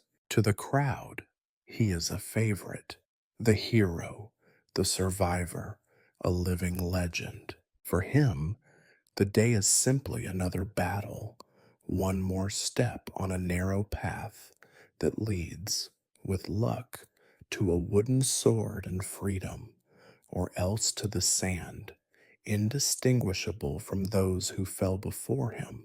Beside him stands a novice, his armor new and ill fitting, his gaze wild and darting. You can sense his fear, the way he fumbles with his shield, the nervous glances cast at the open sky above. He does not yet know the rhythms of the games, the unspoken rules of survival. The crowd has little patience for the inexperienced. They jeer at his awkward stance, their sympathy reserved for veterans or those who die spectacularly. You wonder what brought him here: debt, dishonor, the betrayal of a friend, or simply the cruel lottery of Roman justice. His story will not be told unless he survives long enough to make it matter. You notice, too, the subtle interactions between the fighters, the silent nods, the clasping of forearms, the fleeting expressions of camaraderie or rivalry. It is said that gladiators share a bond deeper than blood, forged in the certainty of mortality. They train together, eat together, live under the watchful eyes of their lanista, yet in the arena they must become enemies, actors in a drama with only one ending. The line between friendship and competition blurs. The sand erases everything but the outcome. Occasionally, the crowd catches sight of a familiar face, a champion who has won their affection through skill, charisma, or a well timed display of mercy. Their names ripple through the audience, spoken with pride or with the possessive tone of those who have wagered hard earned coins on their survival. Yet fame here is as fickle as the crowd's mood. A single misstep, a moment of hesitation, and the hero becomes another memory, another stain on the sand. In Rome, even legends are disposable. You find yourself thinking about the lives these men have left behind. Some are said to be former soldiers, veterans of forgotten wars, who turned to the arena for coin, for glory, or because they could not bear the quiet of peace. Others are criminals, condemned to fight for the amusement of those who judge them. There are rumors of noble sons, disgraced and sent here to erase the shame of their families. The crowd repeats these stories, adding and subtracting details until fact and fiction are indistinguishable. You realize how little anyone truly knows, how easily the city forgets those who do not return. There is a moment when two fighters cross paths, a grizzled veteran and a terrified boy, barely more than a child. The veteran pauses, places a hand on the boy's shoulder, says something too quiet to hear, perhaps a word of encouragement, perhaps a warning. The boy nods, and you watch as a flicker of resolve steadies his trembling hands. The gesture is so brief, so easily lost amid the noise, that you are certain most will miss it. But for a moment, it feels as if you have glimpsed something private, something real, in a place built to erase individuality. Below, the Lanista, part trainer, part jailer, part father, paces back and forth, barking last minute instructions, making quick calculations about the strengths and weaknesses of each man. For him, the fighters are investments, assets whose value rises and falls with every cut and parry. Yet there is a kind of grim affection in his manner, a recognition that each death diminishes the brotherhood, even as it fills his purse. The sharp faced woman beside you, watching the gladiators prepare, leans in. Some of them will fight for years, she says softly. If they survive, they become trainers themselves. If not, she leaves the rest unsaid. Her words echo what you already know. The arena rewards only those who master its cruel logic, who learn to play both the crowd and the blade. The trumpet sounds, and the fighters move toward the gate. The crowd surges to its feet, a living wave of anticipation and hunger. But for a moment, you see the arena not as a stage for violence, but as a crucible, one that transforms men into heroes or into ghosts. Their individual tragedies are swallowed by the roar, their stories forgotten as quickly as the next bout begins. As the gate creaks open and the first of the day's final matches is announced, you are left with the unmistakable sense that what happens here matters and does not matter all at once. The city will remember the victors, perhaps, for a week or a season. The rest, veterans, novices, legends, and nobodies, will join the long list of names carved in dust beneath the Colosseum's ancient stones. The violence on the sand has a price, and you are reminded of this as a minor official in the row ahead boasts loudly about the expense of today's games. The crowd is eager for blood, but it is just as hungry for numbers. How much this cost, how many animals imported, how many denarii poured into a single afternoon of entertainment. Rome is addicted to grandeur, and the Colosseum is its greatest ledger. You overhear snatches of conversation, each statement a contest. They say the editor spent over 10,000 denarii for this set of games. Can you imagine? Not counting the cost of the animals, a single lion, all the way from Africa. How many farmers could live a year on that? The numbers swirl, becoming less about reality and more about the story Rome tells itself.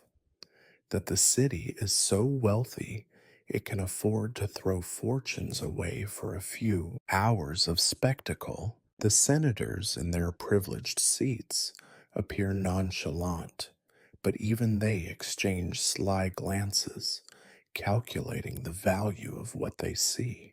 Sponsoring the games is both an honor and a burden, an opportunity to win the affection of the crowd, but also a test of one's resources and reputation. It is not enough to host a simple contest. Each new editor must outdo the last, with grander beasts, more fighters, and, if possible, a twist never seen before. You wonder how many fortunes have been ruined by a single day in the Colosseum, how many political careers ended by the failure to impress. From your seat, the economics of death become strangely visible. You look down at the sand and try to estimate the cost, the armor glinting in the sun, the swords and nets, the elaborate mechanisms hidden below to lift animals into the arena at just the right dramatic moment. The crowd rarely sees the backstage labor, the army of slaves, the trainers, the builders who keep the machinery running. Their sweat is spent for free, of course, but their food and upkeep must be tallied somewhere. You think of the thousands of men and animals required to stage even a single afternoon like this, and the numbers become dizzying. Do you know what it costs to stage a hunt? The old man with the red nose asks, sensing your curiosity. 300 denarii, just for the beasts, if they are not eaten by the time they arrive. A single exotic animal, tiger, bear, leopard, can fetch more than a gladiator's ransom. He cackles, half admiring, half appalled. And yet they say it is all for the glory of Rome. I have seen senators bankrupt themselves to gain the crowd's applause. Better to be loved for a day than forgotten for a lifetime, eh? The sharp faced woman beside you shakes her head. Do not forget the bribes, she says dryly. A good seat for a friend, a bonus for the best fighters, hush money for the officials who look the other way when the odds are fixed. The games are expensive long before they even begin. You see her point. There is an entire shadow economy orbiting the Colosseum, as complex as any market in the city. Some make fortunes, most lose everything. The crowd, for its part, seems only dimly aware of these calculations. They cheer the lavish displays, the imported animals, the fountains of wine that sometimes appear during the great festivals. They grumble when the entertainment falls short or the fights end too quickly. To most, the price of admission is measured in bread and distraction, not in coins and ledgers. Still, you hear the murmurs, envy for the rich, resentment for the poor, a thousand small judgments made with every new spectacle. You reflect on how the money spent here might have been used elsewhere: the repair of aqueducts, the feeding of orphans, the building of roads or schools. But such thoughts are quickly drowned by the roar of the crowd, the collective decision that spectacle is worth any price. The city runs on debt and spectacle in equal measure. It is almost a relief to know that some things never change. As the next fight begins, a particularly elaborate mock battle, complete with costumed barbarians and elaborate props, you realize how money itself becomes part of the entertainment. The more costly the display, the louder the applause, as if the crowd senses the extravagance and rewards it with their approval. Rome's leaders know this, and they spend accordingly, gambling that the crowd's memory is short, but their gratitude is loud. You find yourself caught up in the arithmetic of it all, calculating how many loaves of bread could be bought for the cost of a single lion, how many families could be fed for the price of a day's blood. But then the spectacle begins again. The crowd's attention shifts, and the numbers vanish into the noise. It is only later, as you leave the Colosseum and walk back through the city, that you see the beggars clustered in the shadow of the great walls, their empty hands outstretched. The contrast is stark, but the city seems not to notice. In Rome, Everything has a price, and everyone pays it one way or another. A crier steps forward near the editor's box, his voice somehow carrying over the hum of the restless crowd. He is an old man, chosen not for his charm, but for lungs that can outshout 50,000 Romans. The rules for the next bout, he proclaims, holding up a scroll as if it carries the weight of the gods themselves. You listen, half interested, along with everyone else, to the recitation. No blades to the throat, no attacks from behind. The match will end at first blood, or when one man yields, unless otherwise decided. The words are always the same, part of the ritual, a performance that everyone pretends to respect. But you know, and everyone else knows, that rules in the Colosseum are suggestions at best.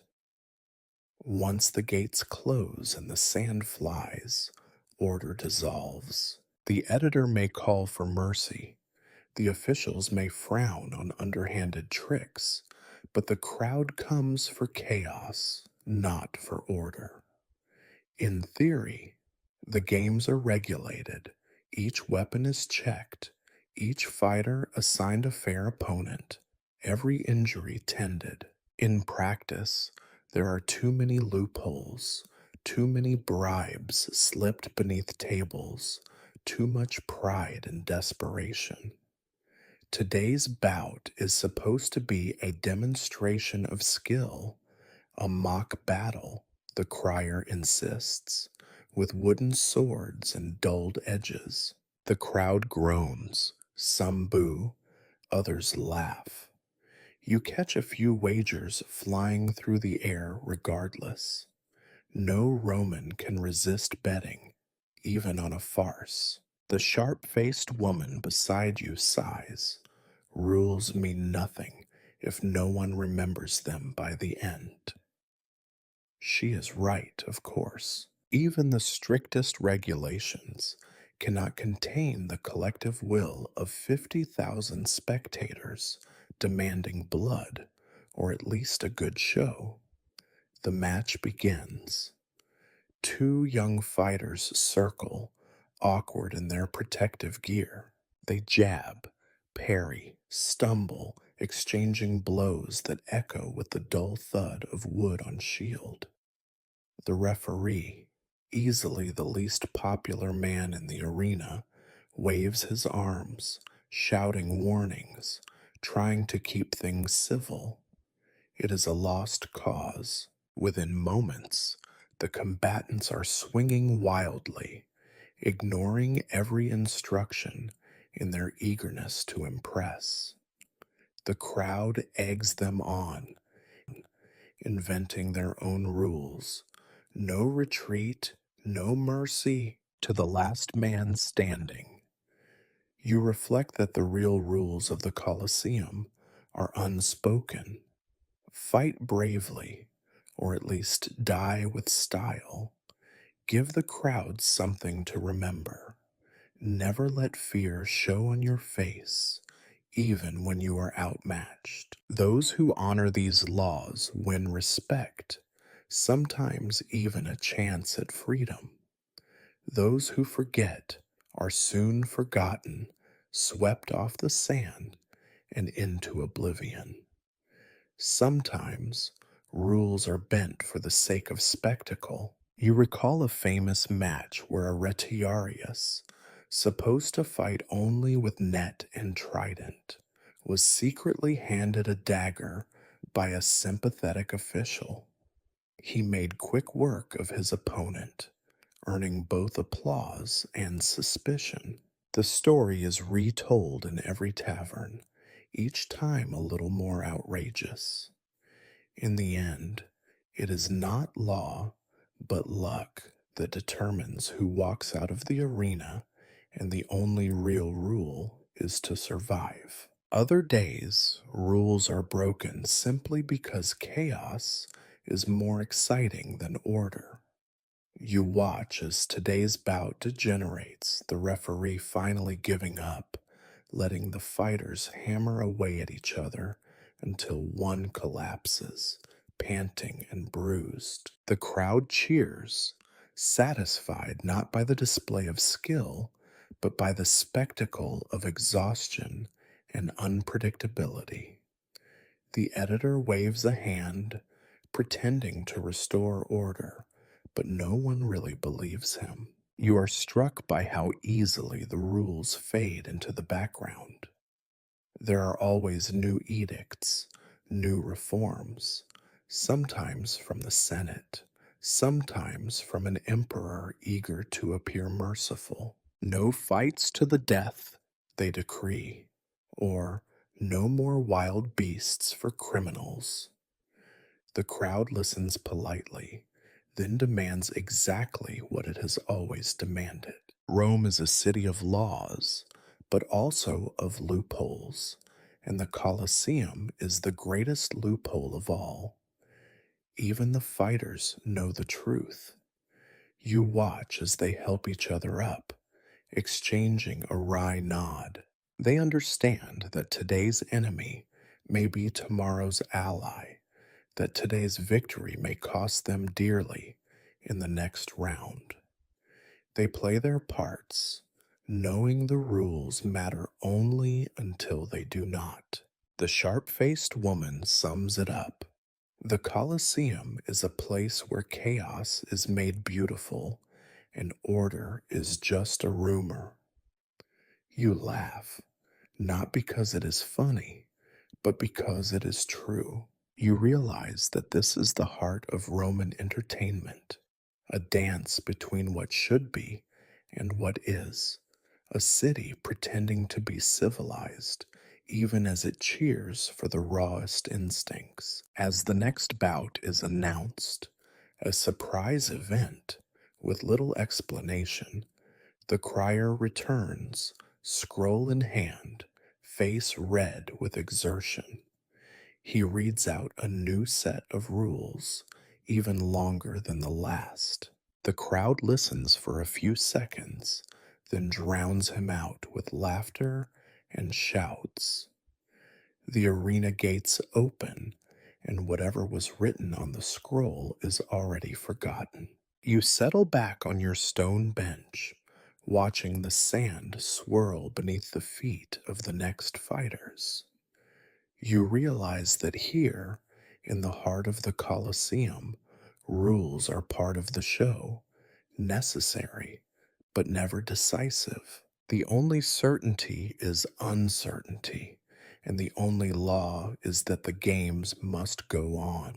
You watch as another pair of gladiators enters the arena, one limping from an old injury, the other walking with the restless confidence of a man who has yet to be beaten. Around you, the crowd surges, 50,000 minds calculating, judging, predicting outcomes, as if fate could be charted by cheers and wagers.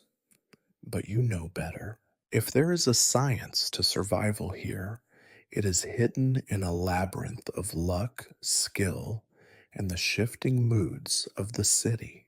You remember the faces of those who fought earlier in the day, the ones dragged out on stretchers, the victors limping off with barely more than a nod to the crowd, the unlucky ones left to the sand. The Colosseum swallows men whole, leaving only fragments behind, stories half remembered, scars for the lucky, and nothing at all for the rest. The sharp faced woman beside you, herself a catalogue of games attended and names forgotten, whispers, most of them will die here, sooner or later. But a handful, just a handful, earn something more. You sense both admiration and sadness in her voice, as if she is mourning people she never truly knew. Freedom. It is the word that haunts the sand, a prize dangled before the fighters like meat before a starving dog. You have seen it happen only a few times. A battered veteran handed a wooden sword, the symbol of release. The crowd loves these moments, as much for the tears and embraces as for the violence that precedes them. Some fighters refuse to leave, finding the world outside more terrifying than the familiar dangers of the arena. Most, however, weep openly, collapsing into the arms of trainers or rivals, overcome by a lifetime's worth of pain and relief. But for every tale of freedom, there are hundreds more that end in silence. Rome demands spectacle, but it does not reward loyalty or effort, only results. You think of the fighters who survive match after match, only to fall to a lucky strike or to the caprice of the editor's thumb. Their stories are not sung by poets, not carved into monuments. They live and die in the memories of those who watch, quickly fading with each new festival. You catch sight of the lanista in the shadows, watching his men with a calculating eye. To him, the gladiators are both family and property, investments to be maximized, risks to be managed. He grieves the loss of a skilled fighter, not for sentiment, but for the cost of training a replacement. Still, you have seen him linger by the side of a dying man, whispering words meant for the wounded alone. There is humanity here, buried beneath profit and survival, but it flickers and fades like a candle in the wind. The fight below is brutal, short, and without elegance. The limping gladiator makes a desperate move, forcing his opponent back, but the outcome is inevitable. A quick thrust, a spray of blood, and the crowd erupts. The victor stands, breathing heavily, his chest streaked with sweat and sand, waiting for the editor's decision. For a moment, the crowd debates, should mercy be shown, or is one more death the only way to satisfy the day's appetite? Today, the fallen man is spared. The editor's hand gestures, the crowd half cheers, and the wounded are carried off for another day. You sense relief among the fighters waiting in the shadows. Each reprieve is a gift, a postponement of the inevitable. Some will heal and return, others will vanish into the labyrinth beneath the Colosseum, swallowed by darkness and bureaucracy. A few, a very few, will survive long enough to earn freedom, or at least a version of it. You reflect on what freedom means for a gladiator. It is rarely the end of struggle. More often, it is the beginning of a new set of problems. A former fighter may become a trainer, a bodyguard, a curiosity at banquets. Some vanish into the slums, trying to escape fame that brings as much danger as it does opportunity. The sharp-faced woman remarks, "They say a freed gladiator is never truly free. Rome never forgets a face it has cheered for blood." You suspect she is right. Reputation is a shadow, clinging long after the games are over. Sometimes, a champion wins the love of the crowd. Songs are written, children mimic his stance, women throw garlands into the arena. But adulation is fickle, and new heroes are always waiting in the wings. You have seen the bitterness in the eyes of former stars, now seated in the cheap seats, watching others take their place. The Colosseum's memory is long enough to make a legend, but short enough to discard yesterday's champion by sunset. The day wears on, the matches continue, and you feel the weight of all the lives balanced on the sand. Rome calls it entertainment, justice, even honor, but you sense the deeper truth.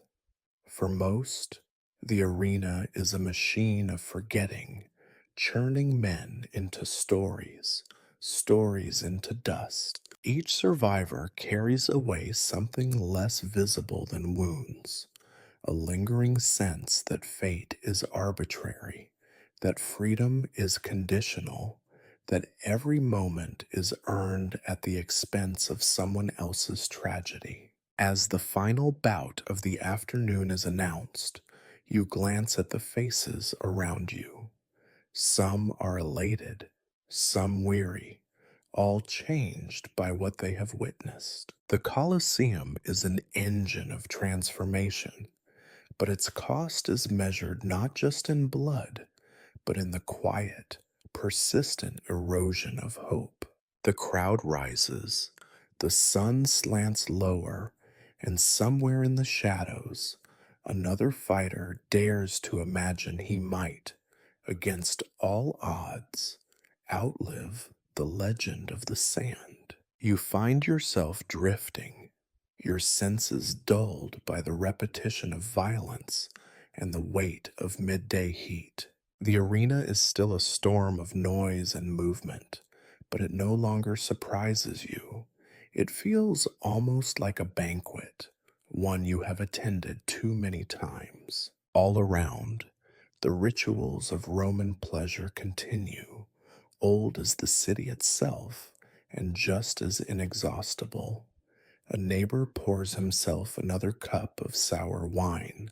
Someone behind you breaks into song, off key, but no one seems to mind. The air tastes of smoke, sweat, cheap perfume, and spilled vinegar, an olfactory symphony that somehow means celebration here. You watch the crowd as much as the sand now, fascinated by their indifference, their energy, their ability to be both cruel and generous in the same breath. The front rows, those lucky few, dab their foreheads with perfumed cloths, sipping wine chilled with imported snow. You catch the glint of gold rings, the dull sheen of silk togas, a rare peacock feather in a woman's hair. Rome's elite is practiced in the art of boredom. They cheer only when it is expected. Their applause is carefully measured as their scorn. For them, the games are a statement, a public duty, another performance in the endless play of Roman social life. Farther up, in the middle ranks, the crowd is louder, rowdier, more engaged. Here, craftsmen argue over the quality of the fighters. Bakers trade jokes about the local officials. Children steal each other's bread and race along the aisles until an usher shouts them back. Wagers are made with loud bravado and little actual coin. The games are a way to forget the unpaid debts, a chance to be a part of something larger than their daily struggle, if only for an afternoon. At the top, the poorest sit, shaded only by hope and the occasional mercy of the Valerium. Their eyes are keener than those of the wealthy. They miss nothing. Here, a man with a torn cloak counts the wounds inflicted in each match, as if keeping score for some private reason.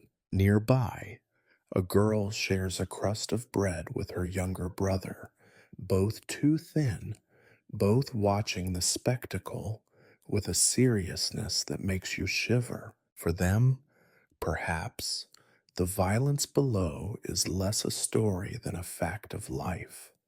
something always at the edge of their world, waiting.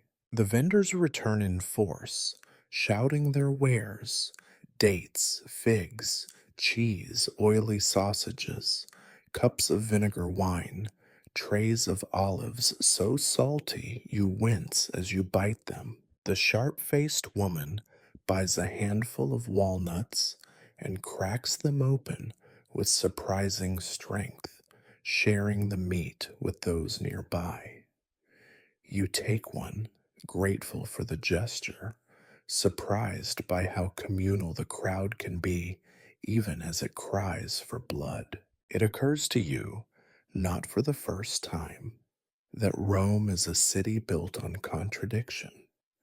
Where else could a festival of death be so easily confused with a feast, where the line between celebration and cruelty is as thin as a breath?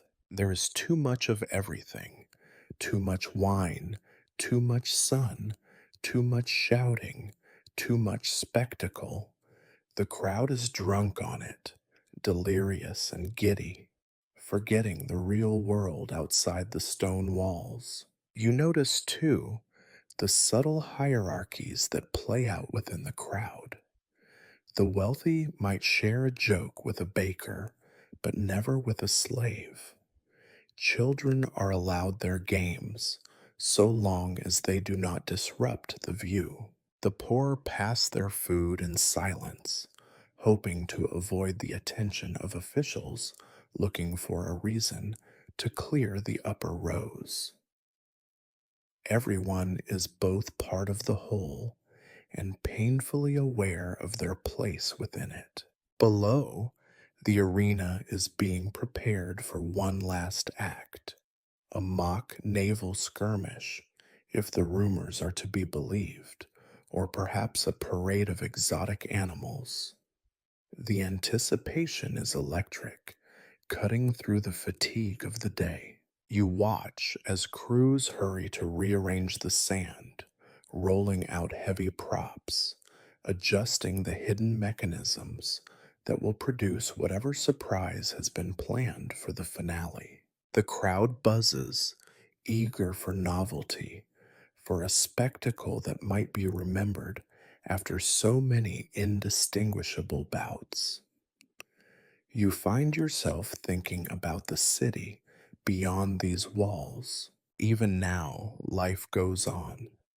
Merchants hawk their wares in the forum, priests argue over omens, slaves haul water up the hills. Children run through alleys chasing dogs and each other. Somewhere, a senator makes promises he cannot keep. A poet scribbles lines no one will read. A widow counts her coins and wonders how she will buy bread tomorrow. The Colosseum is both the center of Rome and a world apart, a sanctuary from reality, or perhaps its cruelest mirror.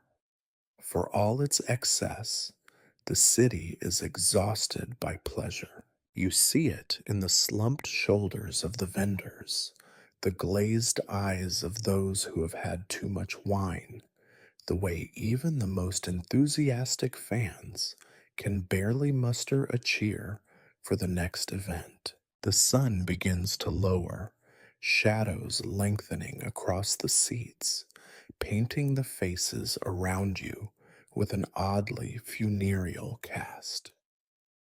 Yet, no one leaves. The promise of one more show is enough to keep everyone rooted, as if leaving early might break the spell. You realize how little has truly changed since the morning.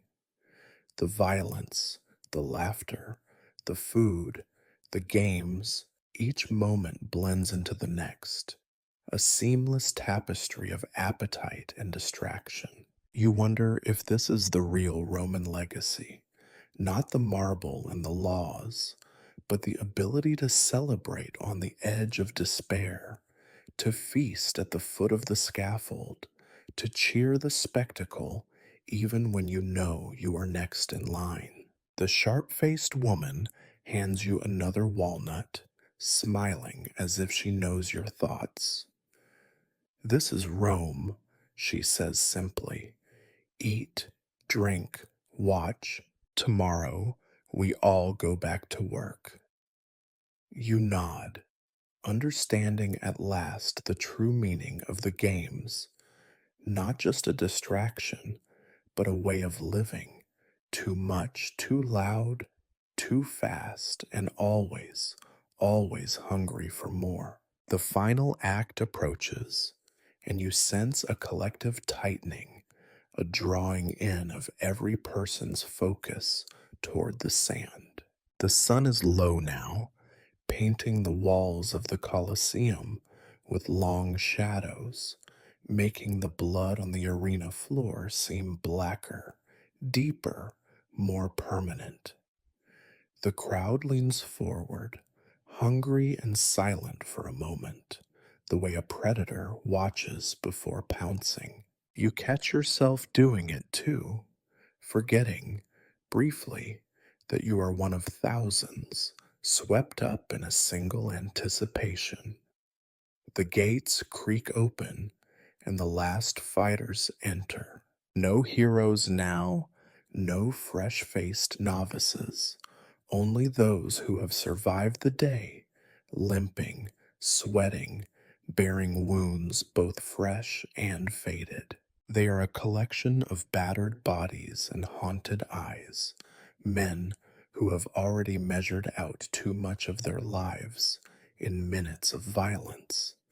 The cheers are softer, almost respectful. Even the crowd can sense exhaustion when it sees it, though no one will admit it.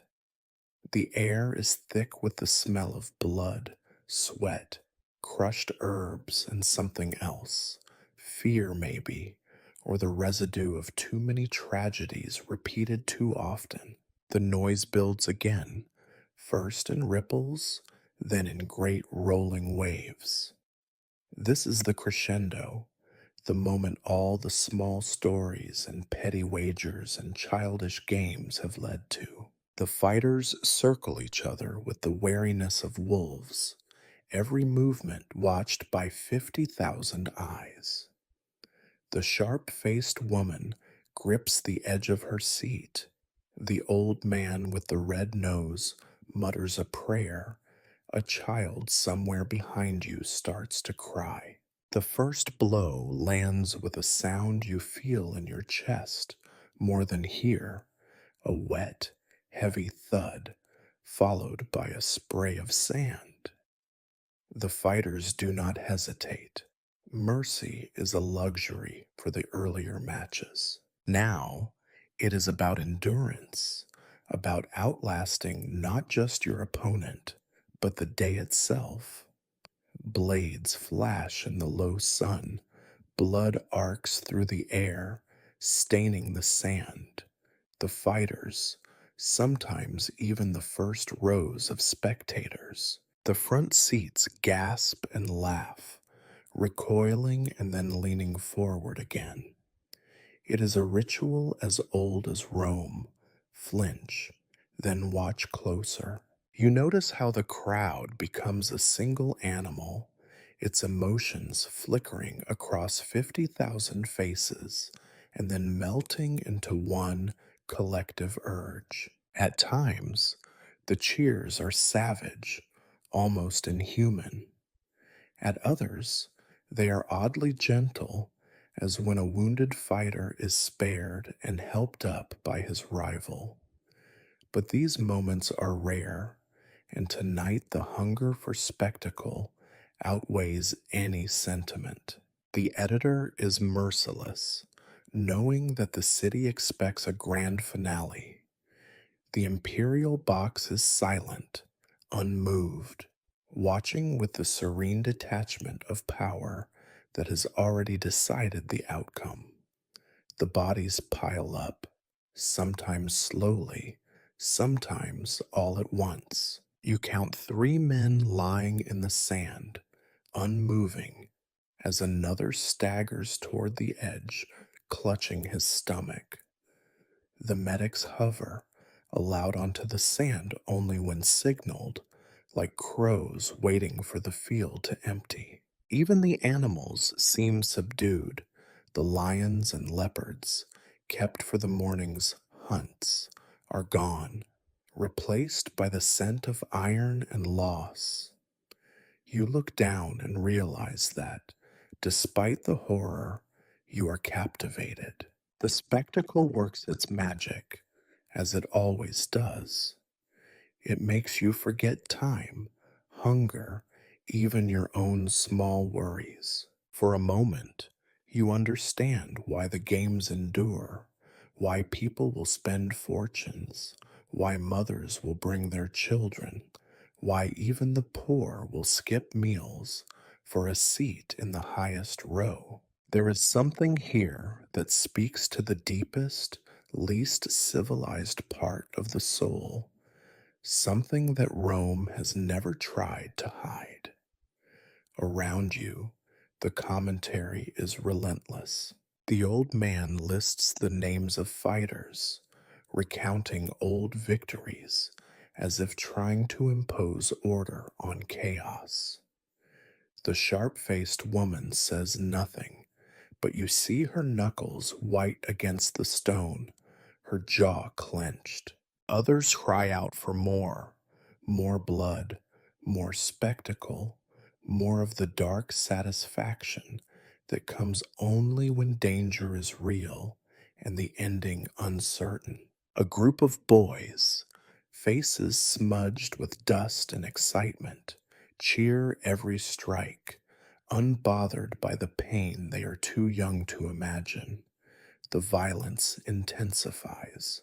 Two fighters, both too exhausted to raise their shields, trade blows that are slow, almost tender, as if neither really wants to finish the other. But the crowd is unforgiving, and the editor, sensing impatience, signals the end. A final flurry, steel on flesh, a cry that echoes off marble, and the decision is made. One stands, one falls, and the arena erupts.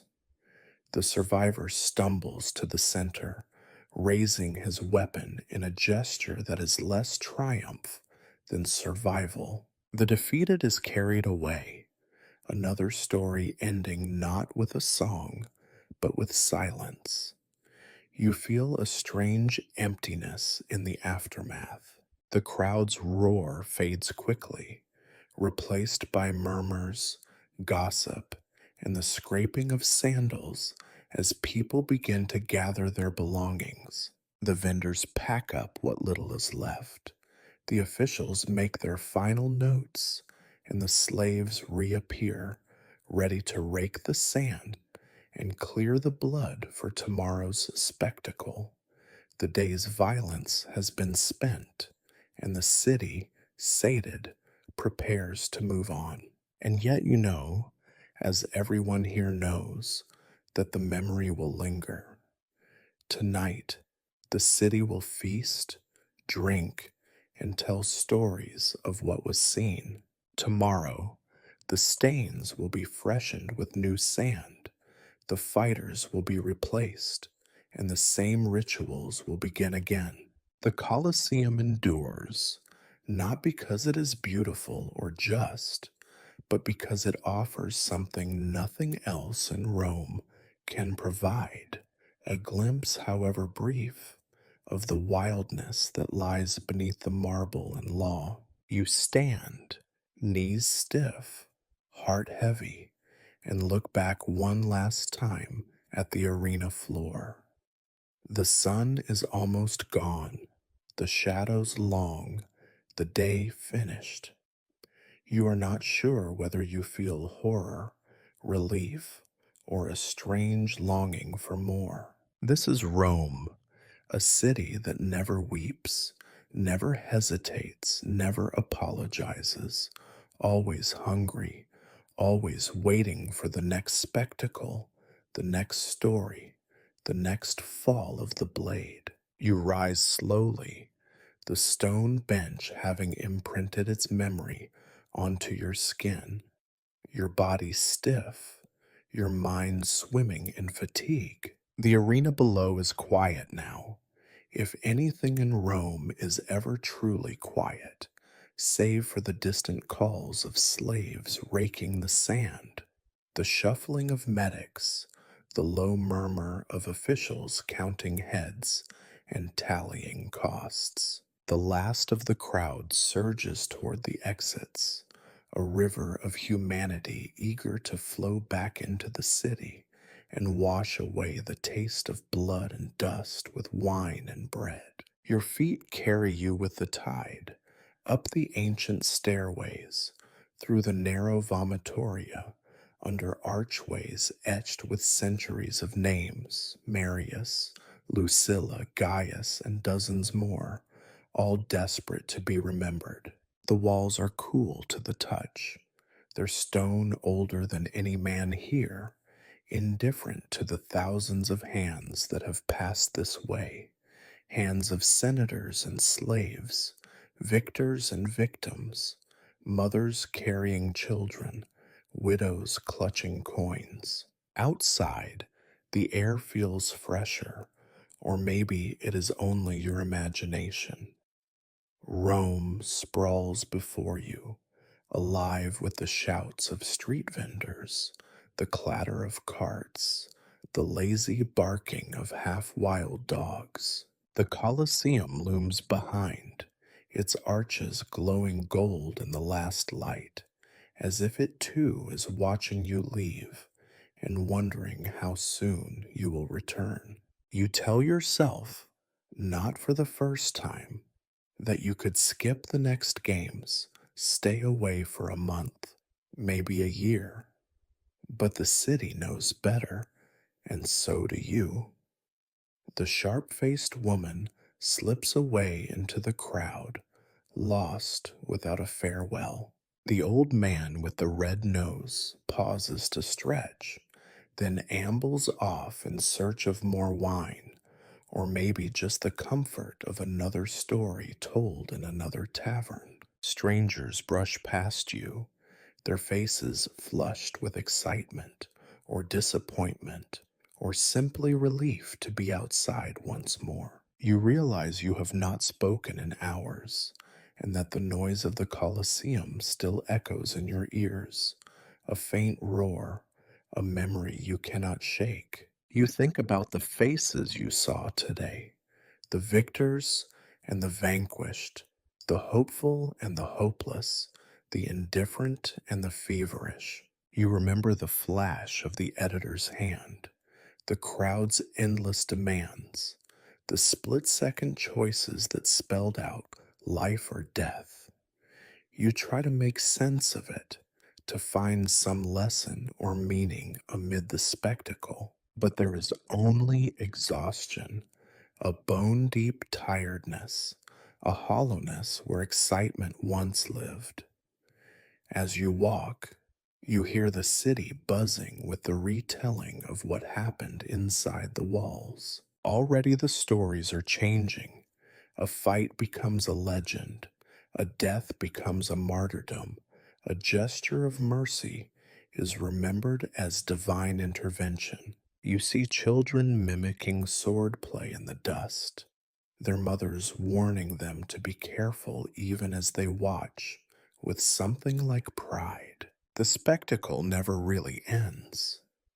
It just spills out into the streets, into the dreams of everyone who was there, into the gossip of those who wish they had been. You wonder how long the Colosseum will last. Will future Romans walk these same streets, see the same arches, tell the same stories? Or will the stones fall, the sand blow away, and the city forget what it once was? You doubt it. Rome is built to endure, and so is its appetite for spectacle. The games are a mirror, showing the city to itself, greedy, restless, brilliant, and cruel. Even if the stones crumble, you suspect the memory will survive in songs, in myths, in the way every Roman child dreams of glory and every parent fears the call of the arena. You reach your own street, your own small patch of shadow, and pause. The world seems quieter now, more manageable, but you know that inside you have changed. You carry something from the games, something you cannot quite name, a mixture of shame and wonder, dread and awe. Perhaps that is why the Colosseum endures, why you and everyone else will return, to feel, if only for a day, that you are part of something bigger than yourself, part of the endless dance between violence and mercy, fortune and fate. Tomorrow, the city will wake up and forget. The vendors will restock their baskets. The sand will be swept and raked. New fighters will be chosen, and the cycle will begin again. And when the trumpets sound, when the crowd surges back through the arches, when the first sword is drawn, you will be there, just another face in the multitude, watching and waiting for the next story to be written in blood and dust. As the last light fades from the Colosseum's stones, you whisper a quiet farewell, not to the fighters or the crowd, or even to Rome itself, but to the part of you that has been left behind in the arena, in the shadow of its impossible walls. And you know, without a doubt, that you will return.